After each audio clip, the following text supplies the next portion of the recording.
We begin the countdown to kickoff for our featured game. We're joined by Columbus football coach Brad Schmidt. Coach, our team improving to 1-2. Good win against Vinton Shellsburg last week, 21-7. Tell me about that game. Yeah, we kind of knew it was going to be a back and forth battle. They run a lot of guys both ways, just like we do, and we figured we had to outlast them. So we got down 7-0 and kind of started to pound it on the ground in the towards the end of the second quarter and into the second half, and scored 21 unanswered and got it done. The defense kind of employed a bend but don't break style, and got a number of turnover on downs, inside their 30-yard line. So the good win all around, complimentary football, offense, defense, special teams, and felt good to get back on the in the win column. All right, now let's talk about offensively. Who are some of the kids contributing for you offensively? So last week we had Carson Hartz carry the ball 13 times for 117 yards. He had 3 touchdowns. Parker Shelton, I think he had 19, 20 carries for about 127 on the ground. So those guys were big for us in the run game. Up front, those guys did a good job blocking and opening up holes and just kind of imposing their will. So those two guys were kind of the key contributors this past week, with the ground game. And defensive, let's switch to the defensive side of the ball, rather. Some of the kids that have been contributing for you defensively. Yeah, so up front, Mason Knipp, he was second-team All-State defensive lineman last year. He's been doing good things for us on the interior defensive line. I think he had 4 tackles for loss last week. He's first 3 games. I mean, he's been in the backfield quite a bit. He's tough to block. Connor Knutson, another D lineman that's been a bookend for us the last couple seasons. Good 2-gap player that just kind of holds his ground and makes it tough for the offensive lineman to get up on the second level. And then you got Carson Hartz and Miles Gardner in the middle that they're both returning from last year as well. So at the linebacker spot. So we got a tough test this week.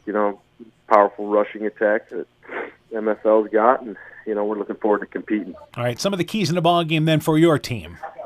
Well, I think it's cliche, but it's going to come down to blocking, tackling, and executing. The team that makes the fewest mistakes. Team that lines up correctly and gets 11 hats to the football, and gets off the ball quicker and establishes the line of scrimmage is going to win. So we played these guys last year, and it was a back and forth battle, and watching them on film, they definitely got some guys that they didn't know they lost some guys, but had some guys step up. So we're looking forward to the opportunity, and should be a fun one. All right, Coach. Good luck to you in the ball game. We look forward to talking to you afterwards. All right, appreciate it. Columbus football coach Brad Schmidt on his Sailor program. Countdown to kickoff continues after this. Alpine Communications believes connected communities become thriving communities. We are the local telephone company that became a 21st century communications provider. Alpine provides internet, television, cellular security, and telephone too. We promise personal, timely, reliable service from people who live here. When you choose us, we all thrive. Connect with Alpine Communications today. Click alpinecom.net or call 563-245-4000. Hey, Justin Birdnow here from Birdnow Chevrolet in Monona. I want to take a moment to wish all the local athletes good luck during their game. You have worked incredibly hard and it shows during each game. Myself and the entire Birdnow Chevrolet Monona team is wishing you all that you do your best and good luck. Being good at life means getting your finances together so you can focus on the moments that matter most. With over 175 years of expertise, New York Life Insurance Company provides you with benefits you can enjoy while you're, living. So give your local agents Andrew Reimer or Troy Springer of Gothenburg or Bill Garms in Monona a call. You can reach Andy and Troy at 563-252-2471 or Bill at 563-880-5530. They can help you and your family be good at life. Epic Wear. Get personalized clothing for your school, your team, family, friends, business, or any event. Epic Wear has a huge range of customizable apparel, trophies, and awards, and they offer free design help or design your own apparel at getepicwear.com. And you can even set up a free web store for your fundraiser. Make sure to check out the selection of Bulldog Spirit Wear and Iowa-themed items at the Monona location. Epic Wear, located in downtown Monona and Waukon. Call 563-539-2300 to place your order today. Elkader Tax and Bookkeeping are proud supporters of all of our local high school sports teams. We want to wish everyone the best of luck on their season. We are here for all of your tax, payroll, and bookkeeping needs. Give us a call at 563-245-2154. Again, that number is 563-245-2154. Thank you from Kurt, Steve, Carol, Josie, at Elkader Tax and Bookkeeping, located in downtown Elkader. Looking for a checking account with no monthly requirements or service charge? People's State Bank's new redesigned People's Checking Account is just what you're looking for. The account includes free debit card, online and mobile banking, bill pay, and much more at no cost to you. You heard that right. No cost to you. We're your local community bank, ready to serve you. Stop into one of our 20 convenient locations to open a People's Checking Account. People's State Bank. Member FDIC. Bulldog Football is brought to you in part by TJ's Pizza in Monona and Claremont, Myers Auto Service in Monona, Clayton County Recycling, the Lowena Savings Bank, member FDIC, Quillen's Quality Food, serving Northeast Iowa, Fisk Farm and Home in Monona, Cresco, and Decorah, and Bacon Concrete in Postville. We continue the countdown to kickoff for our featured game. We're joined by MFL MarMac football coach Dan Anderson. Coach, your team dropping a hard-fought decision last week at Osage, 28-22. Tell me about that game. I think it all comes down to consistency, and that's the big word. We were a good enough football team to win that ball game. We went up class, played a bigger school, a good football school, with some really good athletes, and we outgained them by 140 yards of total offense, but we'd have 3 or 4 good plays, and then, we'd have a really either a mental mistake or a turnover. I think we had 5 turnovers in the game, and Osage didn't have any. And frankly, if you're -5 in the turnovers, to get out of there with a 6-point loss is probably, pretty good. Considering we're playing a good football team, you can't play good football teams and have 5 turnovers and expect to win very often. And our kids fought hard. What I was really proud of is that they kept battling, even though we fell down early, 14-0 right away at the first quarter. They kept battling, chipping away, and it was 21-8 at half. And then we came right back into the game, and we got it with 1 point or one touchdown, margin there in the fourth quarter, and we had a penalty that pushed us back to a 3rd and 32. And there's not too many good plays for 3rd and 32, and put ourselves in a bad situation where we had to throw the ball and with a minute and a half left, and they got the interception and kind of sealed the game. All right, now, obviously, offensively, you mentioned good numbers there. Wyatt Powell led you offensively, but a lot of guys involved, too. Yeah, Wyatt had a big game. He did. He had 234 yards rushing, and that's pretty impressive. To go over 100 yards is a pretty good night, and he went for 234. Obviously, a lot of that comes from the guys up front. Our offensive line did a nice job, for the most part. They still made some mental mistakes on some plays, but when they were firing on all cylinders, we're going to be a tough team to beat. We just got to be consistent and do that all the time. We had a couple turnovers there on, quarterback center exchange. We had one, and, had one where our fullback got hit right on the handoff, and that wasn't his fault. That was a missed blocking assignment. But they ran hard. I thought Carver ran hard. Decker had a good game receiving, and, I think Zach was pretty poised in there, and he did a good job, leading us back. It's hard to fall down by 2 scores on the road to a good football team and still battle back and get back into the ballgame. All right, now turning our attention to Columbus, the district opener. What do you know about the Sailors? They're big up front. They're a physical football team. They're pretty balanced run to pass. Last year they had the district MVP and Carter Gallagher at quarterback. He has graduated, but they do have back a lot of their linemen, and they're big and physical kids. I mean, they've got a fullback that's 6 foot 215. They've got 3 linemen that are right at 6'3", 240 to 6'3", 245. That are all returning starters and all district football players. So they're physical up front. They've always got good athletes down there at Waterloo Columbus. But we've got good athletes too. So we hope that playing that tough non-district schedule is going to get us battle tested and ready for anything that our district can throw at us. All right, keys in a ball game for your team then. What do you have to do? Consistency, number one. I mean, we're good enough to beat anybody in our district, but we're also, our district is pretty loaded, and anybody could beat us on any given night. So we got to make sure we hang out of the football and cut out the mental mistakes. We got to run to the ball. We got to make sure we don't have any, blown assignments on defense. Just play fast, play bulldog football at home, be physical like we always are. Make sure that we have a hat on those big D linemen that they've got, because they've got some good ones, and make sure they know their assignment, because we don't want any free rushers coming and hitting our quarterback or our backs in the backfield. So it's really to come down to our linemen, making sure they have a good, solid game. Our backs, our receivers, our quarterback, everybody, we know that, skill-wise, we're just as good as they are. So I think that if we can sprint to the football, play good defense, hang on to the football the whole game, we really like our chances. All right, Coach, good luck to you in the ball game. We look forward to talking to you afterwards. All right, thanks, Dan. MFL MarMac football coach Dan Anderson and his Bulldog team. The countdown to kickoff continues after this.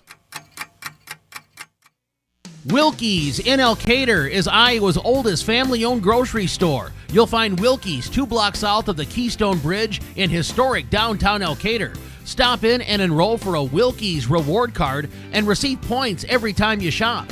Then log on to their website at wilkiesgrocery.com to view the weekly specials, check out your reward points, make out a shopping list, and more. Wilkie's in Elkader, open Monday through Saturday from 8 a.m. till 8 p.m. While out and about, don't find yourself stuck at the side of the road. At Edgewood Auto and Tire, our trained technicians work on all autos, trucks, semis, and heavy duties. We offer premier alignment service and DOT inspections and carry all major lines of tires. Call or ask about our current tire rebates. If you're in a bind and need a tow, give Edgewood Auto and Tire a call at 563-928-7333. Available 24 hours a day, 7 days a week. We offer a mobile tire repair service to get you back up and going, either on your farm or on the road. Broadband is more important and versatile than ever, and you no longer need a home phone to utilize Neat's fiber broadband service. Freedom plans are now available to all subscribers on Neat's fiber network in and around Farmersburg, Luena, Monona, Postville, and St. Olaf. With speeds up to 250 meg, Neat's managed Wi-Fi is also included at no additional cost. Call today for more information on Neat's new Freedom plans and enjoy reliable, super-fast broadband internet service from Neat. Call us at 539-2122 today to discuss which Freedom plan is best for you. Neat, connecting you now. Drew and Jonathan Scott here to tell you that American Family Insurance wants you to bundle your home and auto insurance today. So whether you're at home singing in the shower or prefer singing your heart out in the car like Drew, cruising, American Family Insurance is here to protect your dreams. Insure carefully, dream fearlessly. Contact Julie Depke, agent at 563-245-2366 today. Visit mfm.com to learn how discounts may apply to you. American Family Mutual Insurance Company, SI, and its operating company, 6000 American Parkway, Madison, Wisconsin. It's back to school time again, and that means the fall sports season is in full swing. Dr. Mark Foey, Dr. Jessica Wilkie, Dr. Courtney Wicken, and the staff of Family Dentistry Associates of Monona wish all of our area cross-country, volleyball, and football student athletes a very healthy and successful season. Get out and support your local school sports teams this fall. Family Dentistry of Monona, where health-changing smiles are created. Sode's Greenacre Gift Shop and Liquor Store is filled with great gift ideas with a wide selection of Iowa-themed and produced unique and one-of-a-kind gifts, handcrafted items, and a great selection of top-shelf spirits, wine, and craft beers. Sode's Greenacre Gift Shop and Liquor Store joins Perk Central at 7 Goethe Street in beautiful downtown Guttenberg. Find us on Facebook to find out more, because Sode's Greenacre in Guttenberg, Iowa is more than just a store.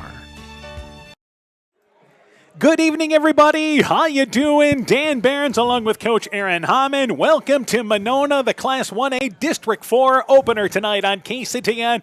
It is MFL MarMac and Waterloo Columbus in what may be the toughest district in Class 1A.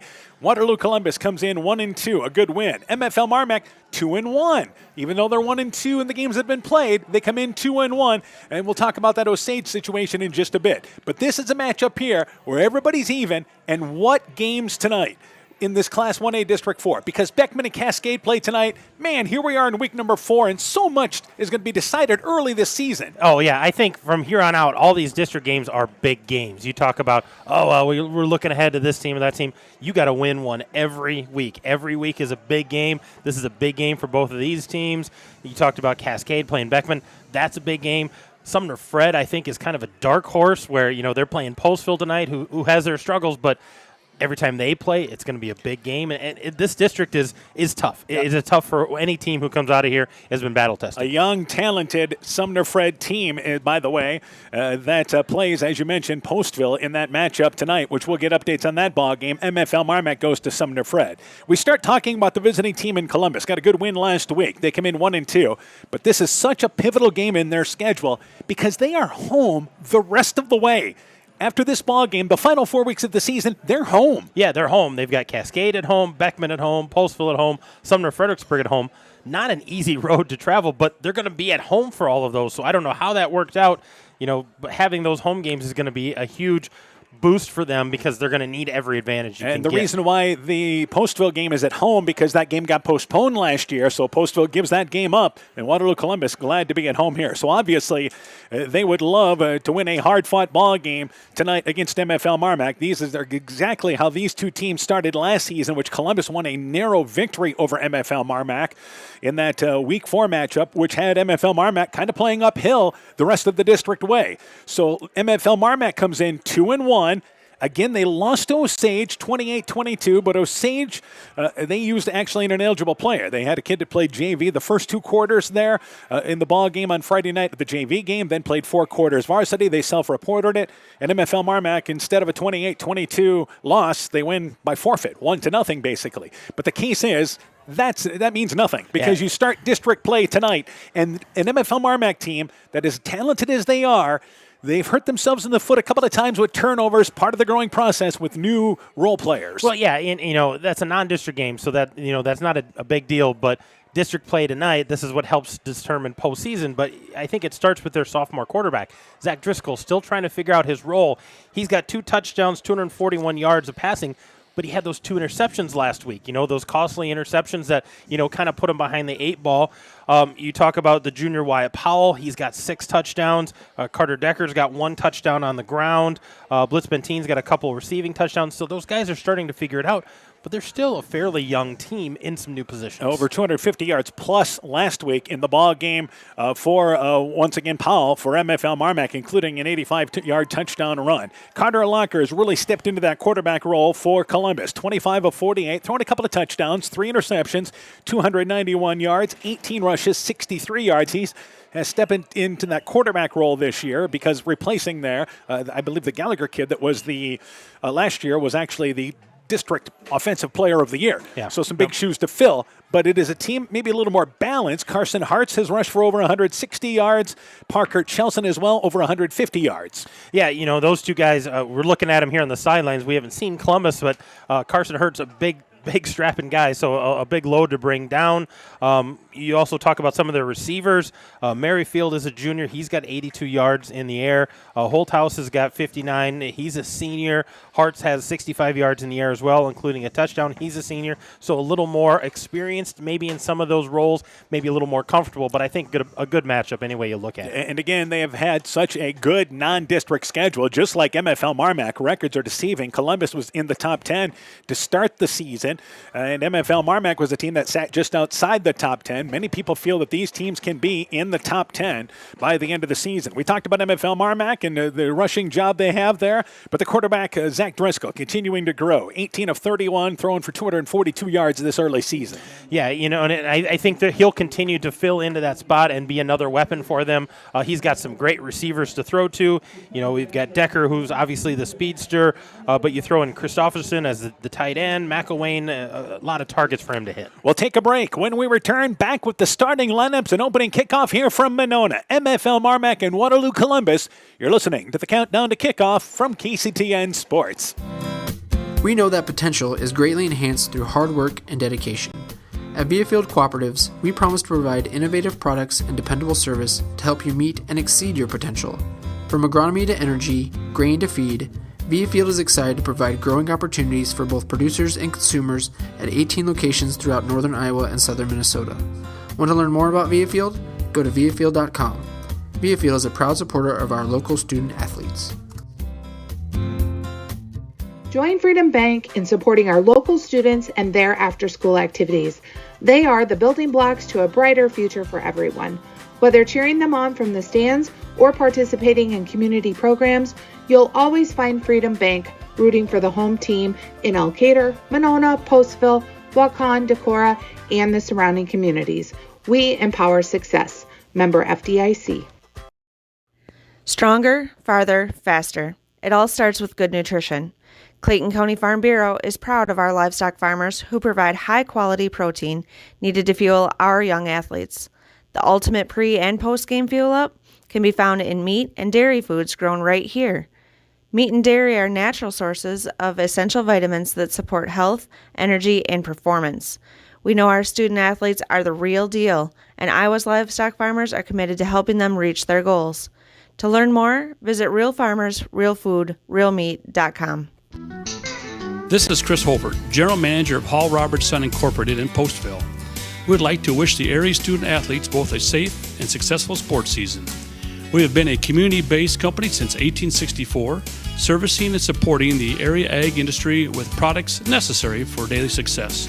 We look forward to continuing to serve and support both the ag industry and high school athletes in our surrounding communities. Thank you and good luck from the families at Hall Roberts Son. Good crowd on hand for this ball game tonight here. 7:30 start. We're kind of the late show in the area tonight. We'll have updates on a number of other games. We'll keep you posted on the Beckman Cascade ball game. That was actually a 7 o'clock start tonight. We'll also keep you up to date on a number of other games, including North Fayette Valley hosting Waukon tonight. Clayton Ridge is at North Lynn. Postville hosting Sumner Fred, and Starmont entertains South Wind tonight. We'll have updates on those games for you here tonight on KCTN. Let's go through the starting lineup, and let's start with MFL MarMac. For the Bulldogs offensively, the quarterback is Zach Driscoll. He's a 6-foot sophomore, 155 pounds. The fullback is Carver Blitz Benteen. He's a junior, 6 foot, 191. The running back, Wyatt Powell, a 6'1 junior, 212 pounds. The wingback is Carter Decker, 5 foot 11, 160 pound senior. Cade McElwain is the tight end. He is a 6 foot junior, 185 pounds. The anchor of the line is the center, Taylor Hersman, 6 foot 2, 226, a senior. The right guard is Corbin McElwain, 5 foot 11 senior, 208 pounds. Aiden Schulte is the right tackle, 6'3", 314, and a sophomore.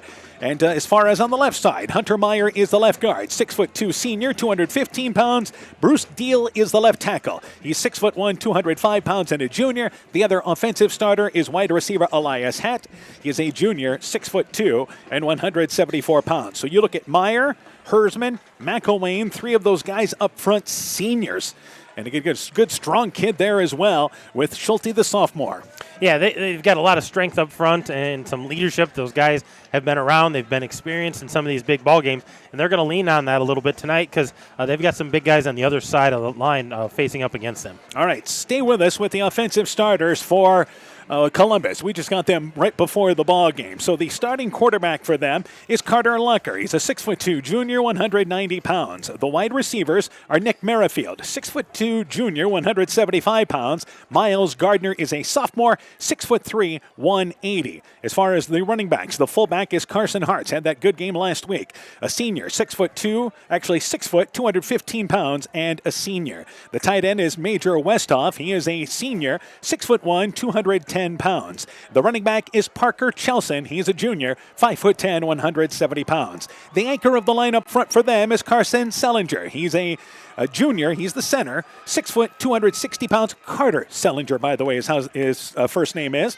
The right guard is Mason Knipp. He's a junior, 6'3", 245. The left guard is Jack Dugan, a senior, 6'1", 220. The right tackle, another senior, in Connor Knutson, 6'4", 240. And also there, the left tackle, Andrew Robinson, a junior, 6'2", 240. So when we talk about MFL MarMac up front, including Deal, and you talk about Columbus up front, boy, these teams have some size and strength up front. They do, and you put that to talent behind them in those skilled positions and those guys up front making big holes and letting those guys with speed get through. It could be a very entertaining ball game tonight. For the Bulldogs defensively, the nose guard is Tristan Kane, a 5'8" junior, 160 pounds. Deal plays defensive end along with Hersman.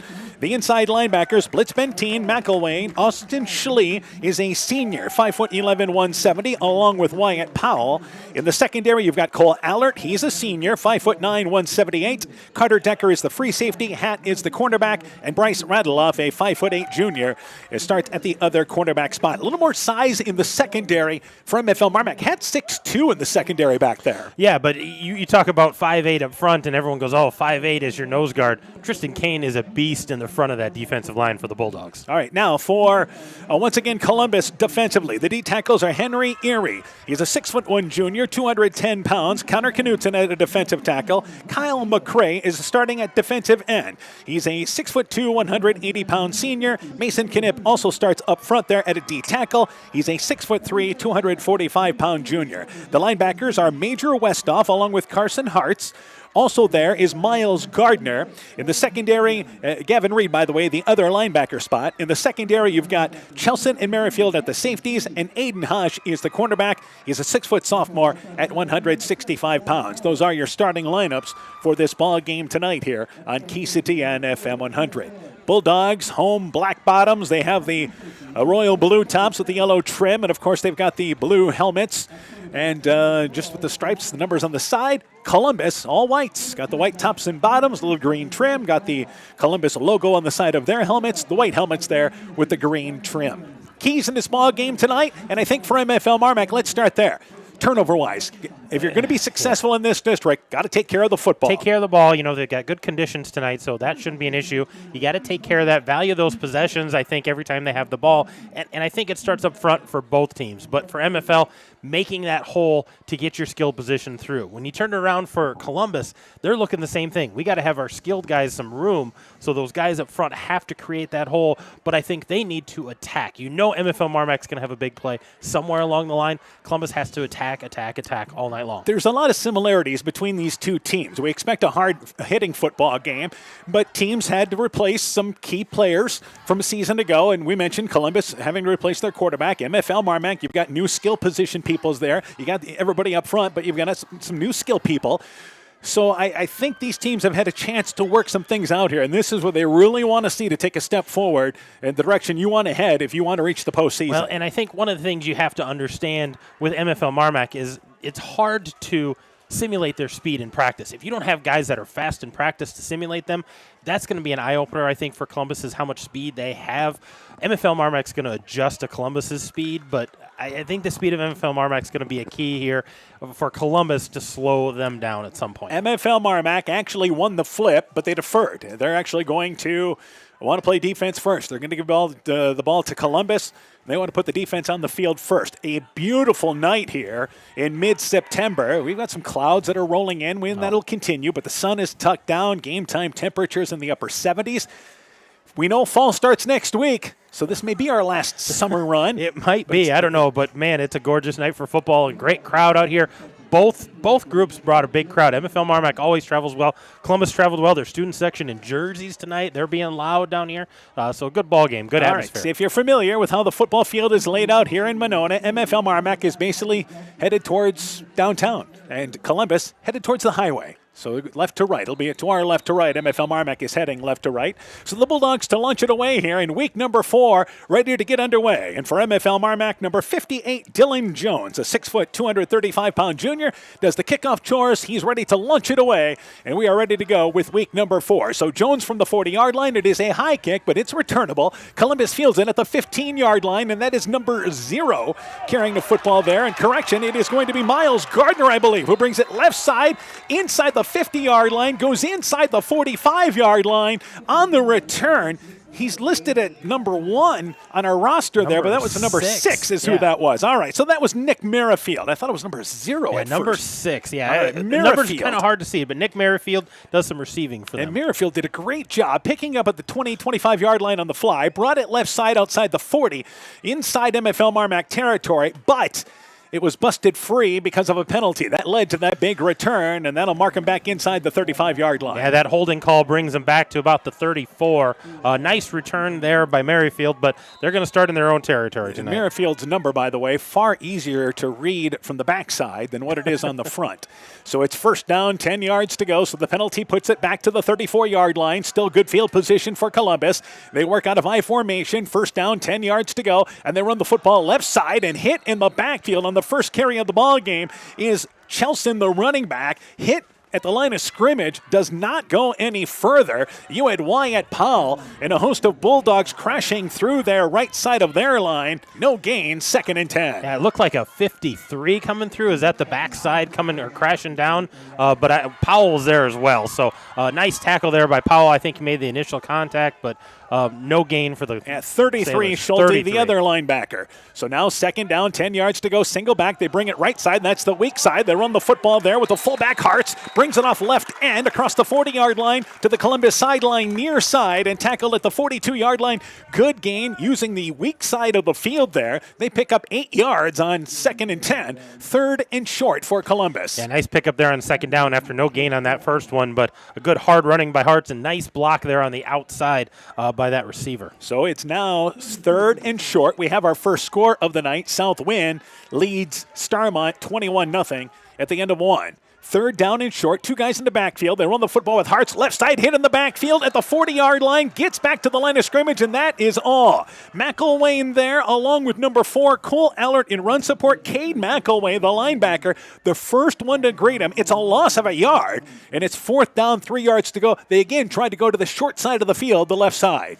Yeah, trying to come over here to the short side, and there was nothing there. Nice defense there by the Bulldogs. And it looks like now that Columbus will make the first decision of this ball game to punt the football away. And MFL MarMac has Decker back to receive. Radeloff, they straddle the 20-yard line. Decker is to the near side. Radeloff to the far side as they split the hash marks. Punt is away, and it is Radeloff letting it bounce, but it goes into the hands of Decker at the 20. Brings it up the middle to the 30-yard line, short of the 30-yard line, stacked up there. The punt by number 84 in Thomas Steele for Columbus. 9-yard return for Decker up the middle.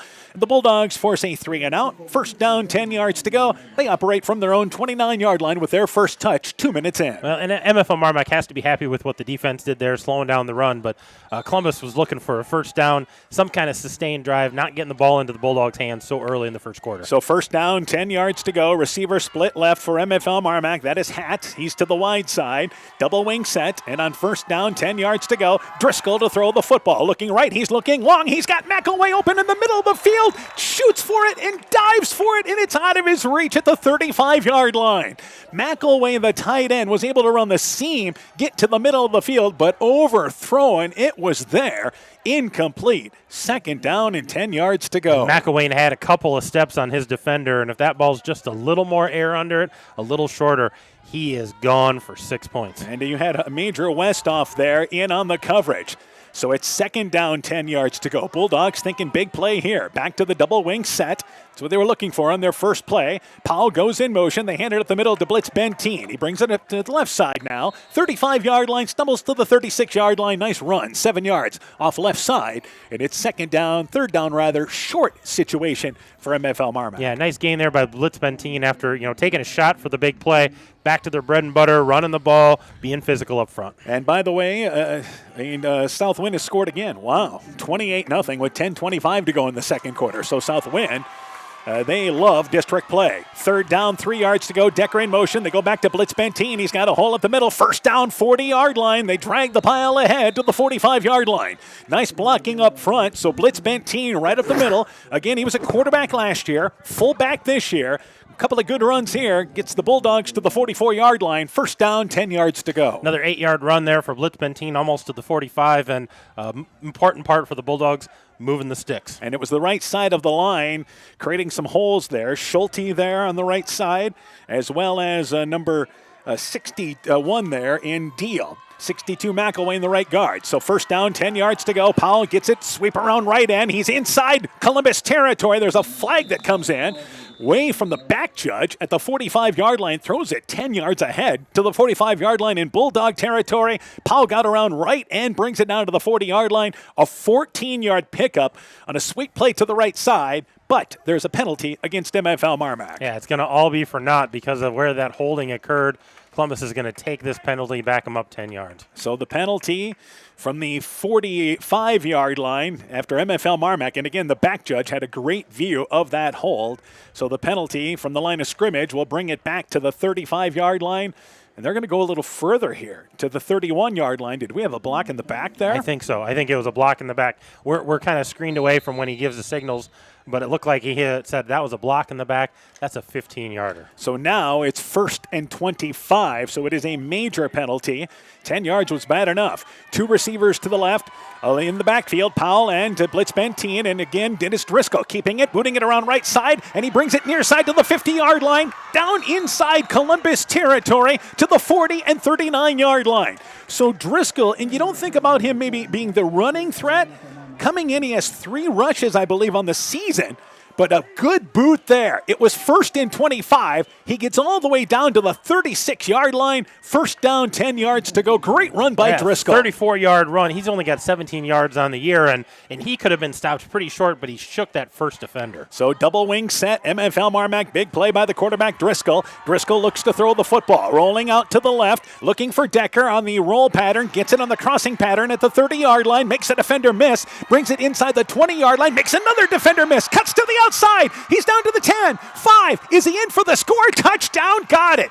Decker got it in spacing on the crossing route on the left side. Then he brought it inside the numbers, but cut back to the outside. A 36-yard pass play. The 34-yard run sets up a 36-yard pass, and the Bulldogs strike first, leading 6-0. And that was just a crossing pattern there, and Decker shook that first defender in the secondary, and bad angles there by Columbus, and he was able to shake another guy and just waltzes into the end zone. He had a little contact but falls into the end zone, and that was a huge play there on 1st down. So now you will see the conversion, Dylan Jones to try the PAT for, again, MFL MarMac. And they've struggled in this regard. And here's another snap out of Driscoll's hands. It was high. The ball is fumbled. They have no chance to get off the PAT, and it fails. So with 8 minutes left here in the opening act, it is 6-0. MFL MarMac in the lead. Let's take this break. When I started out in the car business, my dad gave me some good advice. Hi, it's Forrest Brown with the Brown's family of dealerships. What my dad told me is when you sell someone their first car, you need a good sales department. But if you expect to sell them their second, third, and fourth car, you better have a great service department. Visit any one of the Brown's family of dealerships in Guttenberg, Elkader, West Branch, or Victory Ford in Dyersville and find out why Brown's is your hometown dealer, no matter where your hometown may be. Check us out online at 4browns.com. Bulldog Football is brought to you in part by Community Insurance of Iowa, Hometown Agency Monona, Auto, Home Business, Crop Farm and Life, Smithy's Oil and Tire in Monona, Garden View Place in Monona, Ethan Kane Construction. If it don't drain, call Ethan Kane. T&K Cahoon, your Napa dealer in Monona, St. Olaf Ag Sales and Service, Grow Logs and Lumber in Elkader, Timber is a Crop, Harvest Wisely, Meyer Collision and Service Center in Guttenberg, and LTI & Sons Water Conditioning, your Connecticut dealer in Postville. Well, that's a start for MFL MarMac. You overcome a penalty in that opening drive and a 36-yard pass play. Here's the kick again, offered by Jones. And left side, again, it is Merrifield. Brings it up the near sideline, and here's a nice return to the 30-yard line, 40-yard line. Here comes the laundry in as he's across the 45 to the 46-yard line, 28-yard return. But this may negate another nice return by Nick Merrifield. had a holding penalty on the first one, and I believe we've got something in that vicinity again. Yeah, same vicinity. Right where he kind of gets busted loose, all of a sudden we have some laundry coming in. So I don't know what's happening there, but looks like they're going to back him up 10 yards and make him start a little deeper again. So it's 6-0 is our score here. In MFL MarMac, a 36-yard pass play from Driscoll to Decker. The PAT fails, and the penalty pushes him back inside the 30-yard line to the 28-yard line, and I did not get a look at what that penalty was there. It was a holding in. They held on the edge there. That's what kind of broke that extra 15 yards as a hold. What you kind of thought in the area where that was, once again, throwing. Late in the first half, Cascade and Beckman are tied at 7. Meanwhile, first down, 10 yards to go. Bulldogs lead 6-0. Pistol formation, and to throw the football here is going to be Columbus, and stepping up and running instead is going to be Carter Lockhart. Lockhart trying to quarterback draw, maybe a couple of yards to the 30-yard line, and it's going to be a pickup of about 3-4 yards. Locker, positive yardage on first down, 2nd and 6. Well, and he had good receivers out there, but they recovered, so he read that very well and saw a little gap, stepped up, but it closed really fast. The speed of those MFL MarMac Bulldogs in the linebackers area, just really hard to simulate. Locker, a junior, 6'2", junior lengthy kid. Receivers split left and right. They went primarily I formation, going more of a spread look here. And they are going to run it out of it, but hit in the backfield is quickly number 5 in Parker Chelson, and that is Blitz Benteen. Wrapping him up there on a run blitz back at the 30-yard line. They lose a couple of yards. Yeah, that was just a nice blitz there by Blitz Benteen, and knocked him back, and Columbus is 3rd and long, not where they want to be in this second series. 3rd down, 8 yards to go. So Columbus, and again, can give you some different looks offensively. They want to be a run-dominant team. I mean, they have a lot of confidence they can run the football, but 3rd and long, they'll go to a spread formation. 2 receivers to the left, 2 to the right. And to throw the football, looking anyway, is going to be Locker. Gets the snap, buying some time, rolls to the short side of the field, makes a defender miss. He made Schlee miss in the backfield, and as he brings it near side, Blitz Benteen closes it down and actually wraps him up for a loss at the line of scrimmage. So nothing downfield. They went to that short side of the field again, the weak side, and Blitz Benteen, after the first defender came up empty, makes the stop, and it's another 3 and out for Columbus. Well, and that's a tackle for a loss because the quarterback's trying to create, but that's just a coverage tackle there by the Bulldogs. And back to punt once again here is going to be Steele. Decker lets it bounce at the 35-yard line, picks it up now on that bounce, and brings it right side, and there's a bunch of flags as he only gets 2 yards on the return. And the official behind the play threw the flag as there was a block against MFL MarMac, an illegal block, and number 21, Quinn McGee, the guilty party. But all for a 2-yard return, but the penalty is going to bring it back 10 yards. Yeah, the block wasn't necessary because Columbus was there already. They had great coverage on that punt, and the block wasn't going to bring Decker any farther than he already was. So we're going to back it up here, and they're going to start a little bit deeper. Yeah, inside the 30-yard line, so fortunate that they go back to the 27-yard line, so the penalty actually occurred a couple of yards ahead of where Decker ended up. So the penalty halfway through the first quarter with a 6-0 MFL MarMac lead, it forces them for their second drive to start inside their own 30-yard line. Decker is a receiver to the left, double wing set. First down, 10 yards to go. Radeloff in motion. Driscoll to throw the football again, looking long, and Decker's got to step on his guy down the far sideline, but overshot at the 40-yard line. Faked the out, then went up, and again, Decker had a step. Driscoll, second time they've had a guy long, and it's incomplete, 2nd and 10. Well, and Decker ran that hard out route, and the defender really bit on that, and Decker just kind of stepped behind him, and he had space, but that ball just needs a little more air, and that's that sophomore, Zach Driscoll, just a little more air underneath there. Let your speedster go get it. You're going to have 6 points out of that. And again, even though you're not completing them, it gives the defense something to be concerned about. And MFL MarMac, they'll get better at those. Second down, 10 yards to go. And Radeloff goes in motion, gets it on the jet sweep, brings it left side, has some blockers, brings it across the 30-yard line, out near the 35-yard line, tackled there. Good coverage there by Columbus. Closing things down on that far side was number 23 in pursuit, the linebacker Carson Hartz. But a 7-yard gain on 2nd and 10, 7-yard pickup there for Radeloff. Yeah, nice job on that jet sweep, getting to the outside. Good blocking by all the linemen, by the receivers out there, and the pulling linemen to getting out there and springing him. So a third and manageable situation for MFL MarMac. On their first 2 plays of each drive, they've tried for the dagger. So 3rd down, 3 yards to go. And Driscoll runs the football there right side. Instead, correction, goes the fullback, Blitz Benteen, faked the handoff to Powell, and Blitz Benteen stood up in the middle of the field, but they pushed the pile ahead to the 37-yard line, closer to the 38-yard line, and good enough for first down. Needed a solid 3 and just got it. First down, 10 yards to go as Blitz Benteen really pushed ahead for that extra yardage. Yeah, and the lineman just kept driving. He kept driving his feet. The thing that I've been impressed by, even on these short plays, is those other guys carrying out fakes. I think that's going to really help them down the line if they can get Columbus to bite on some of those fakes. First down, 10 yards to go, double wing set. Decker is a receiver to the left, Radloff in motion, back to Blitz Benteen, the fullback. He's got a hole up the middle, brings it right side at the 45-yard line, spins ahead, 46-yard line, Gavin Reed. Nice open field tackle, one-on-one for Columbus. But again, a 7-yard gain with Blitz Benteen. Yeah, just a nice picking apart that defense, getting to where he needs to be, and a great gain on first down. Gives them some options of some things to do, maybe take a shot on second down instead of first down. All right, couple of scores. Sumner Fred leads Postville 39-0 at the end of one. South Wind has scored again against Starmont and leads 35-0. Meanwhile, second down, 3 yards to go.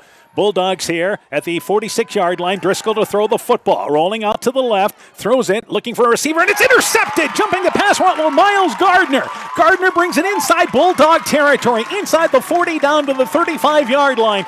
Gardner just dropped back into coverage, and I don't think Driscoll ever saw it. And he slides over and jumps the route, intercepts it inside the numbers, and brings it back inside the 35-yard line. Well, and that was also caused by the rush. There was a guy in Driscoll's face, ended up taking him to the ground, and I don't think he could see on that other side back to his backside, so he just kind of threw that blind, and that was easily picked. Big turn of events here for Columbus. So the first break of the football game goes to the Columbus defense, leading 6-0, and they take over in great field position here at the 36-yard line in MFL MarMac territory.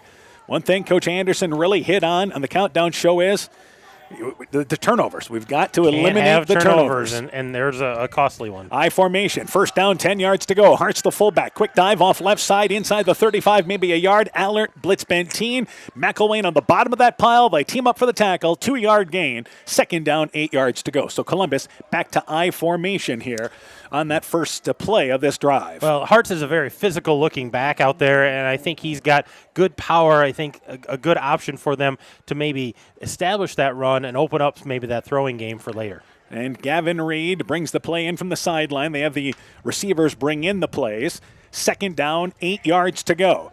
And Columbus again in now spread formation. 2 receivers to the left, 2 to the right. Hartz is to the right of the quarterback, Locker. Locker throws it right side, and that pass is caught. That's Miles Gardner. Far sideline. Brings it inside the 30, down to the 25-yard line. Just a quick curl route on that far sideline. And a nice throw there by the quarterback, Locker. Hit him when he sat down, and it's a 6-yard pickup, 3rd and short for Columbus. Yeah, nice little pitch and catch there. Make 3rd and manageable here. Columbus needs to pick up this first down. I think they're probably in 4-down territory, but they want to pick up this first down and sustain a drive here. Down to the 27-yard line, and that's a high percentage pass there for the quarterback, Locker. They operate from the right hash mark, 3rd and short, 2.5 in a very quick-moving first quarter. Bulldogs lead 6-0. Meanwhile, on this play, a low snap, and it's a busted play. A low snap to Locker. He was able to save it, somehow hand it there to Hartz, but he paid the price. MFL MarMac getting through there with Blitz Benteen and Powell and a host of others. A busted play. They're fortunate to lose just a couple of yards, and it's 4th down and 4 yards to go. It all came apart at the snap. Yeah, that could have been a whole lot worse, and just lucky to get it handed off, and Hartz kind of kept his ground, tried to fall forward. But 4th and manageable, but man, they really wish they would have had this first down on 3rd down instead of 4th down. And again, in this territory, you are going to go for it here. 4th down, along 3 yards to go. They have to get inside the 25 for first down yardage. And it is again the quarterback, Locker, under center. Rolling out to the right, throws it short and out of the backfield. It is caught, and that is number 23, Hartz, the fullback. Just ran to the right side, catches it outside the numbers at the 20. Brings it inside to the 15-yard line. 1st and 10. They convert on 4th down. Yeah, just a little out pattern there, and Hartz fighting for those extra yards, but picks up the first down. That's the important part right there, 17-yard You roll the quarterback to the right. You leak out the running back out of the backfield there, and he gets through all the traffic and rolls to the right and hit on that little flare to the right side. They actually mark it down at the 13-yard line. So 1st and 10 for Columbus, down to the 13-yard line, trailing 6-0 as we approach 90 seconds in our first quarter. 2 receivers to the left. Hartz moves to the left of the quarterback locker. And on first down, 10 yards to go. They run it there with Hartz hit in the backfield. Bulldogs bring run blitz, and there's no chance. McElwain also up front. Bruce Deal getting through there. The defensive end. Allert comes up in run support. No gain. Second down, I'd say a loss of a yard. Yeah, Second down, 11 yards to go. Loss of a yard there, and MFL MarMac was in the backfield before Columbus handed that thing off. So they're going to have to figure out who's getting through, what blocking scheme is doing that if they want to establish this run and try to punch this in for 6. Yeah, a couple of times the Bulldogs have been able to force negative yardage. Inside a minute to go. 2 receivers to the left, 2 to the right, and the snap back to Locker. Looking to throw the football, looks left side, and that pass is overshot. Powell covering the linebacker there, or the inside receiver, I should say, and Parker Chelson, the running back, out in the left flat. It is incomplete at the 10-yard line, overthrown outside of the numbers. 3rd and 12 now for Columbus. Well, and they had Chelson running that cross pattern. They had another receiver, I think it was Merrifield, running kind of a post pattern from that outside position, and he had a step on his defender. If they would have planted and thrown that, they might have had a chance to get that into the end zone. So 3rd down, 12 yards to go. If you're talking about the possibility of Columbus kicking field goals, they are 2 for 2 this year, but the longest has been 30. So 3rd down, 12 yards to go. Not too far away from that, but we'll see what they do here on 3rd and 12. 2 receivers to the left, 2 to the right. And here comes a blitz, and hit as he throws it, and the ball is deflected in the air and incomplete. Here comes a flag in, but hit as he threw it was the quarterback Locker. Looked on the left side, went in and out of the hands of Merrifield, kind of floated in the air for a few seconds, lands between the 20 and 15, the 20 and the 10-yard line. There's a flag down on that play, and let's see where they're going to wave off the flag. And I believe the Bulldogs came out there, and they may have been talking about an illegal pick on that play, but they waved it off. And surviving that hit was Locker. And I'm not sure which Bulldog got. Was that Powell that hit him? I think that was 61 on the outside. So that'd be Deal. That was Deal coming untouched. He didn't even get a chip block. All right, we talked about their longest field goal of the year is 30 yards. This one is 31 yards. Reed is their field goal kicker. He's 2 for 2 this year. This from the right hash mark, spotted at the 21-yard line. The spot is down, the kick is up, and it is blocked. It is blocked up front, picked up by Reed, and they're going to blow the play dead. So the field goal is no good, didn't get it up, and the Bulldogs with a team block. 43 seconds left in the opening act. It's 6-0, and the Bulldogs get a stop after the turnover. Yeah, huge stop for the Bulldogs there, and that ball just never kind of got off the ground.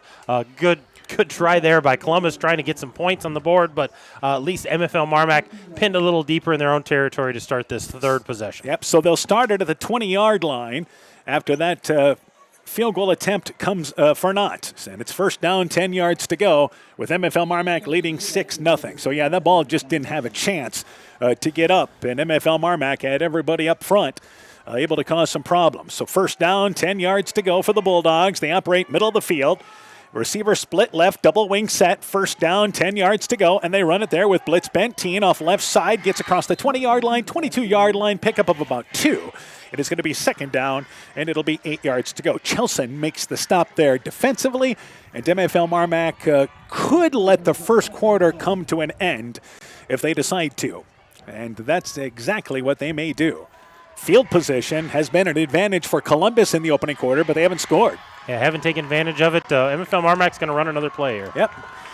Play clock says 20. Game clock says 12. Up to the line of scrimmage they go. 1st down, 10 yards to go. Decker goes in motion. Gets it on the jet sweep. Makes a defender miss in the backfield. Has to bring it to the middle of the field, though. Nothing to the edge. And he's tackled at the 25-yard line by number 50 and Henry Erie, who stayed at home defensively. It's a 3-yard gain. It'll be 3rd down when the second quarter comes into play. We've played 1. MFL MarMac 6. Columbus nothing. You're listening to Bulldog Football from KCTN Sports. The Woodland Eye Clinic in Elkader and West Union are proud sponsors of high school sports. We are committed to bringing our patients the highest level of total eye care with detailed one-on-one attention. Our offices offer the newest technology and equipment with a professional team of experienced staff that is committed to you. Call us today for your next total eye care appointment. The Woodland Eye Clinic in Elkader and West Union supports all of our local athletes taking the field or court this season.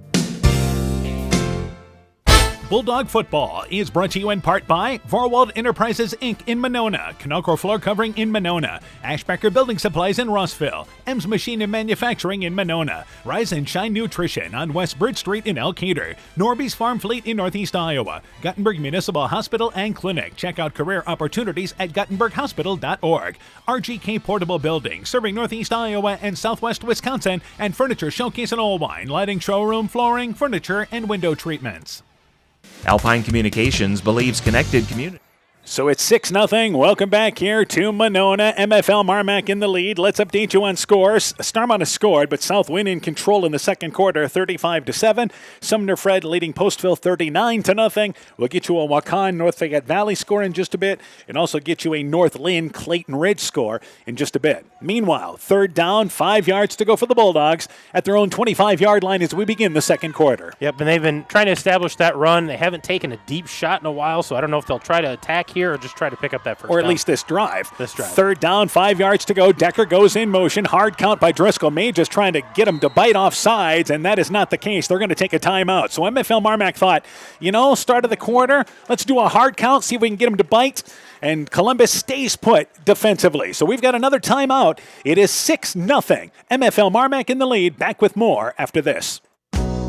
This is Michael Erickson at Central State Bank. We provide a complete line of lending services to help you get the best out of life. From home mortgages and equity loans to vehicle and personal loans. We have expert lending professionals who will work with you to provide options to address your needs.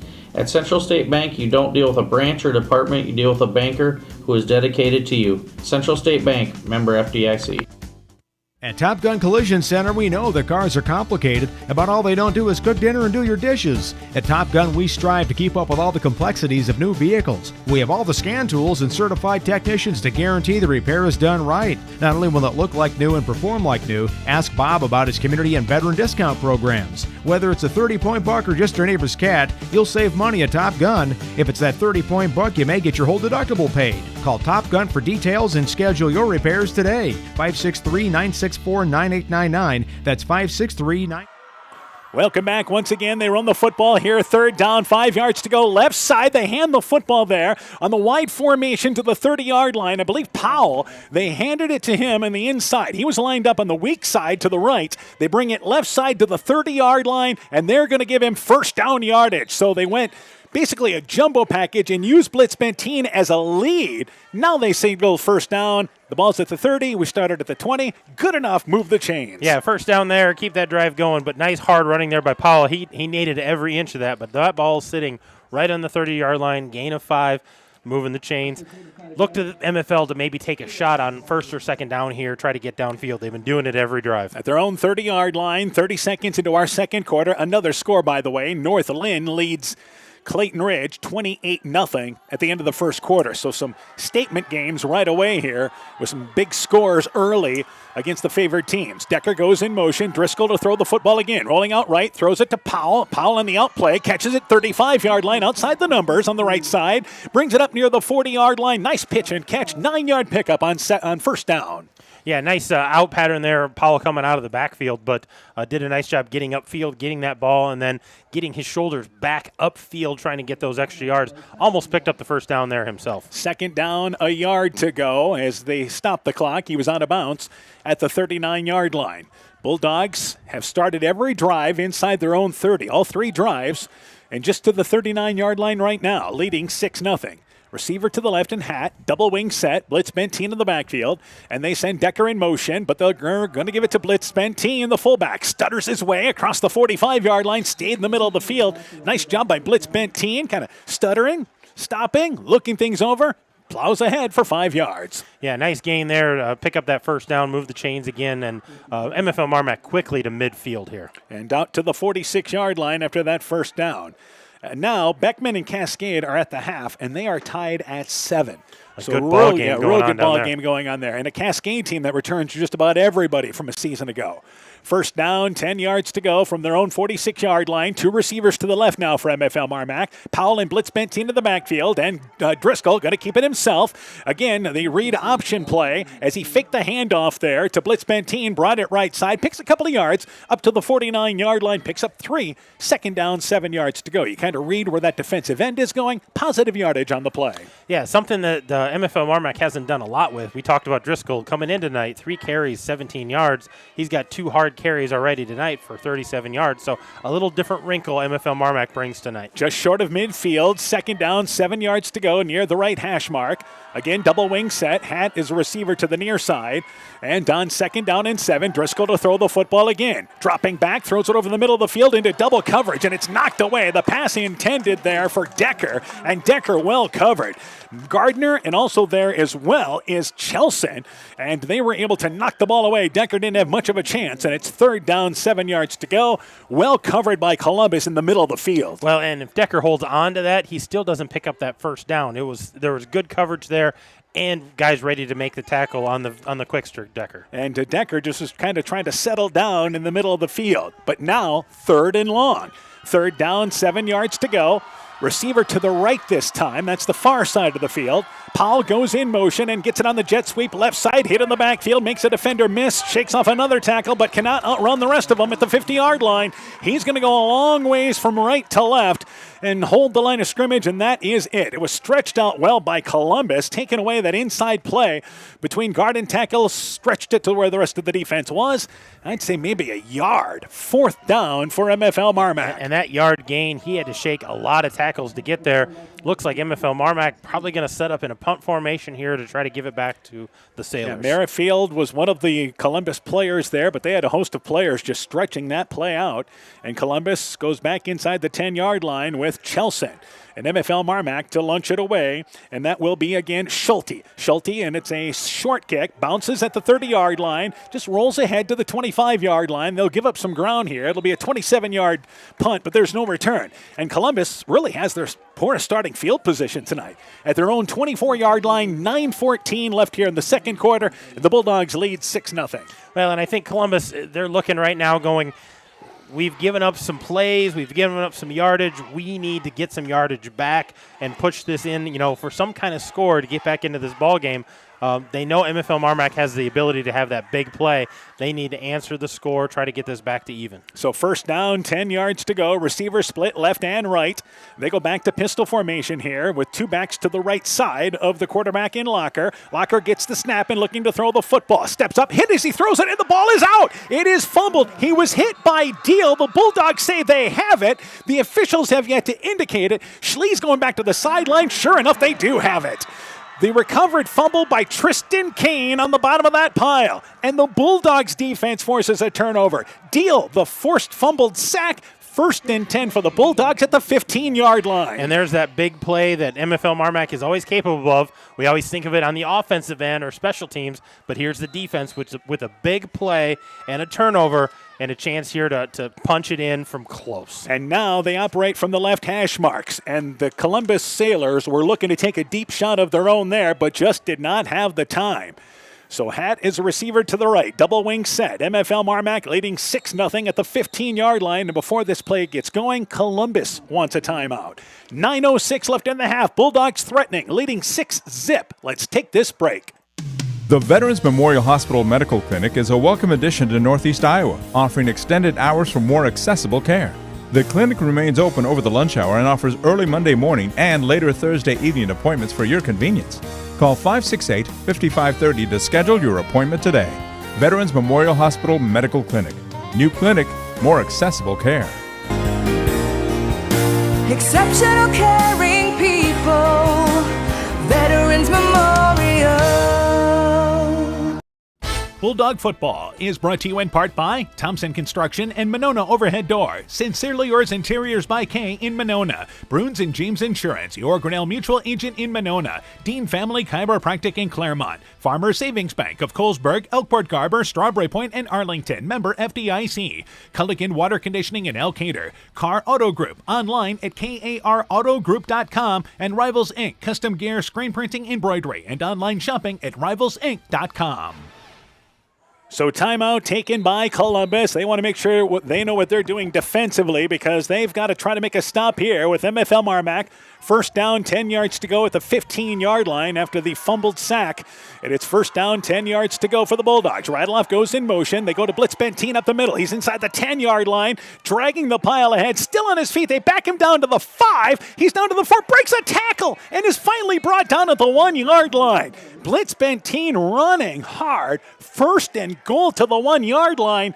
9 yards he got out of that on the 3rd, 4th, and 5th effort. Yeah, and you thought he was going to get in. He got loose there late, and he had one guy to beat, but he takes that thing 14 yards, almost 15 yards to the house. What a hard run and a statement there by the Bulldogs. And they say that he's down at the 2-yard line where it is now second down. Actually, it's first and goal. That play should have given them first down. They started at the 15. First down and goal at the 2-yard line. Driscoll with him under center. And on first and goal, a hard count, but they give it to Powell. Hit in the backfield, but he cannot make the defender, cannot shake him away. And he's brought down as they try to run left side. Mason Knipp met him in the backfield. They're going to lose a couple of yards here. This is going to go back to at least the 3-yard line. So Powell, and they've had great success running him a lot of times off that power formation along the left end. And obviously Columbus says, we're not going to make Powell, we're going to make somebody else besides Powell beat us on the big runs. They've seen that enough times either on film and a couple times tonight, and they've read that very, very well with Powell. He's had no room to run on the left side of that. It's a loss of 2, so it's second down and goal to the 4-yard line. 8 minutes left in our second quarter. Hatt is a receiver to the right, double wing set. Blitz Benteen is in the backfield. Second down and goal to the 4-yard line. Decker goes in motion, and they give it up the middle to Blitz Benteen into the heart of the Columbus defense. Gets closer, down inside the 2, close to the 1-yard line. Stood up and does not get in, and it's third and goal at the 1. Well, and again, another hard run, and it's almost like it's inevitable here, but MFL MarMac not able to get that through into the end zone. Nice job by those guys up front and the linebackers of Columbus. There's been not a lot of room in the middle of this. MFL MarMac has seen their success around the edge. So third down inside the 1-yard line. It is again 6-0. Bulldogs trying to go up by 2 scores after the fumble. In the backfield, Powell and Blitz Benteen. Quarterback sneak. Driscoll goes over left side. No word yet from the official. Touchdown. Got it. Driscoll plunges in from a yard out. And after the forced fumble, the Bulldogs use the short field. Driscoll, a 1-yard run. 12-0. MFL MarMac in the lead. Yeah, and that was just we're going to line them up and be as strong as we can. And Columbus pushed back, but Driscoll gets that ball across for the score. Starting with such a short field, that was a positive score for the Bulldogs and a frustration for the Sailors. And again, point after attempts. MFL MarMac's been about a 50% team this year, and they are going to go for the conversion here to try to get back the first missed PAT they had on a botch snapped. Here's your 2-point conversion. Decker goes in motion. Jet sweep left side, trying to get to the corner. He's got some room. Dives ahead for the conversion. Just inside the left pylon. It is good. Decker runs in the conversion. 7:08 to go in our first half. 14-0. MFL MarMac in the lead. You're listening to high school football from KCTN Sports. Find the perfect gift for birthdays, weddings, and anniversaries at Clayton Drug in Elkader, Strawberry Point, and Sumner. Each store is unique in its own character and design, but all have gift items that would be the perfect gift. Clayton Drug is proud to carry many name brand lines such as Mud Pie, Young Living Oils, Greenleaf Candles, Melissa and Doug Educational Toys and Gifts, CJ Gibson, and many more. Check our Facebook page for shopping specials available at each location. Clayton Drug, connecting the communities of Elkader, Strawberry Point, and Sumner to service all in between. Hey sports fans, take a time out and call Garms Financial Services. Their team of agents can show you how to save money on all your insurance needs with Grinnell Mutual. Whether you need auto, home, farm, crop, or business insurance, Garms Financial Services has you covered. You'll also receive quality protection, expert advice, and local friendly service. Call Brian Bugenhagen, Cheryl Wagner, Emily Bazin, or Kayla Olson today for a free competitive quote. Garms Financial Services in Elkader, your trusted choice agency. So it's 14-0 at MFL MarMac before they get a chance to kick it away. Jones from the 40-yard line. MFL MarMac was offsides, jumping off the gun a little early there on the kickoff attempt. Driscoll, a 1-yard run. Decker, the 2-point conversion. It is 14-0. MFL MarMac in the lead. Couple of other scores. Waukon leads North Fayette Valley 7-0. Tigerhawks losing their leading rusher in Caleb White to a knee injury, done for the season. A senior, one of their fastest kids. We know what he is as far as a soccer player, but a pretty good football player as well. It's a big loss for North Fayette Valley. It's a senior-dominated team, so they'll have to have some other guys step up. And Waukon, which has played a brutal non-district schedule, leading 7-0 at the end of one. Yeah, Waukon kind of limps into that game with North Fayette Valley, but they are no pushover by any means. So we'll try it again after the false start by MFL MarMac on the kickoff attempt, and it will be Jones from the 35-yard line, back 5 yards.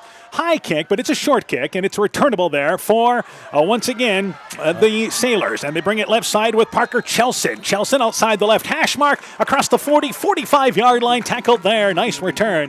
18-yard return, first down, 10 yards to go. Columbus, good field position. 7 minutes to go, 0-2 added to that, 7-0-2.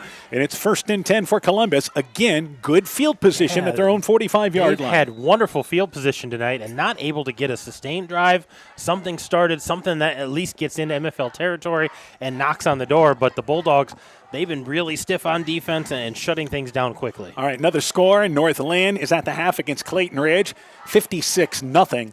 The score of that ball game tonight. So North Lynn putting on a hurting.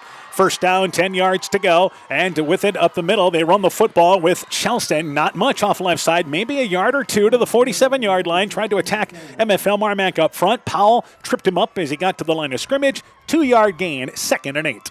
Yeah, and Columbus wants to establish some kind of power game, but it's been really difficult in the middle of that Bulldog line.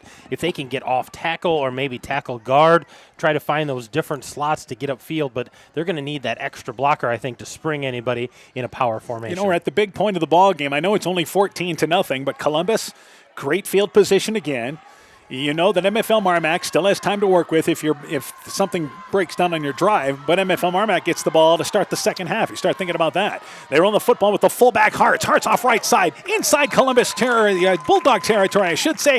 Tripped up short of the first down to the 46-yard line. One of the best runs that Carson Hartz has had running it right side, and it's 3rd and short situation there for Columbus. And there's that power football, nice blocking up front for the Sailors to get Hartz, and a nice hard run by him, getting the shoulders upfield running north-south, and Sailors need to pick this up here. Bulldog defense is going to step it up and try to stop this drive, but the Sailors are going to want to pick this up and try to sustain a drive. These are the types of situations they wanted to stay in offensively tonight, 3rd and short. They really feel like with their experience they have up front, they can convert most of those situations. I formation, 3rd and 1, and they run it left side. But as they do run it left side, the play is blowing up on the handoff to Chelson. Number 20, Brock Hackett, was the first one to shoot through there along with McElwain.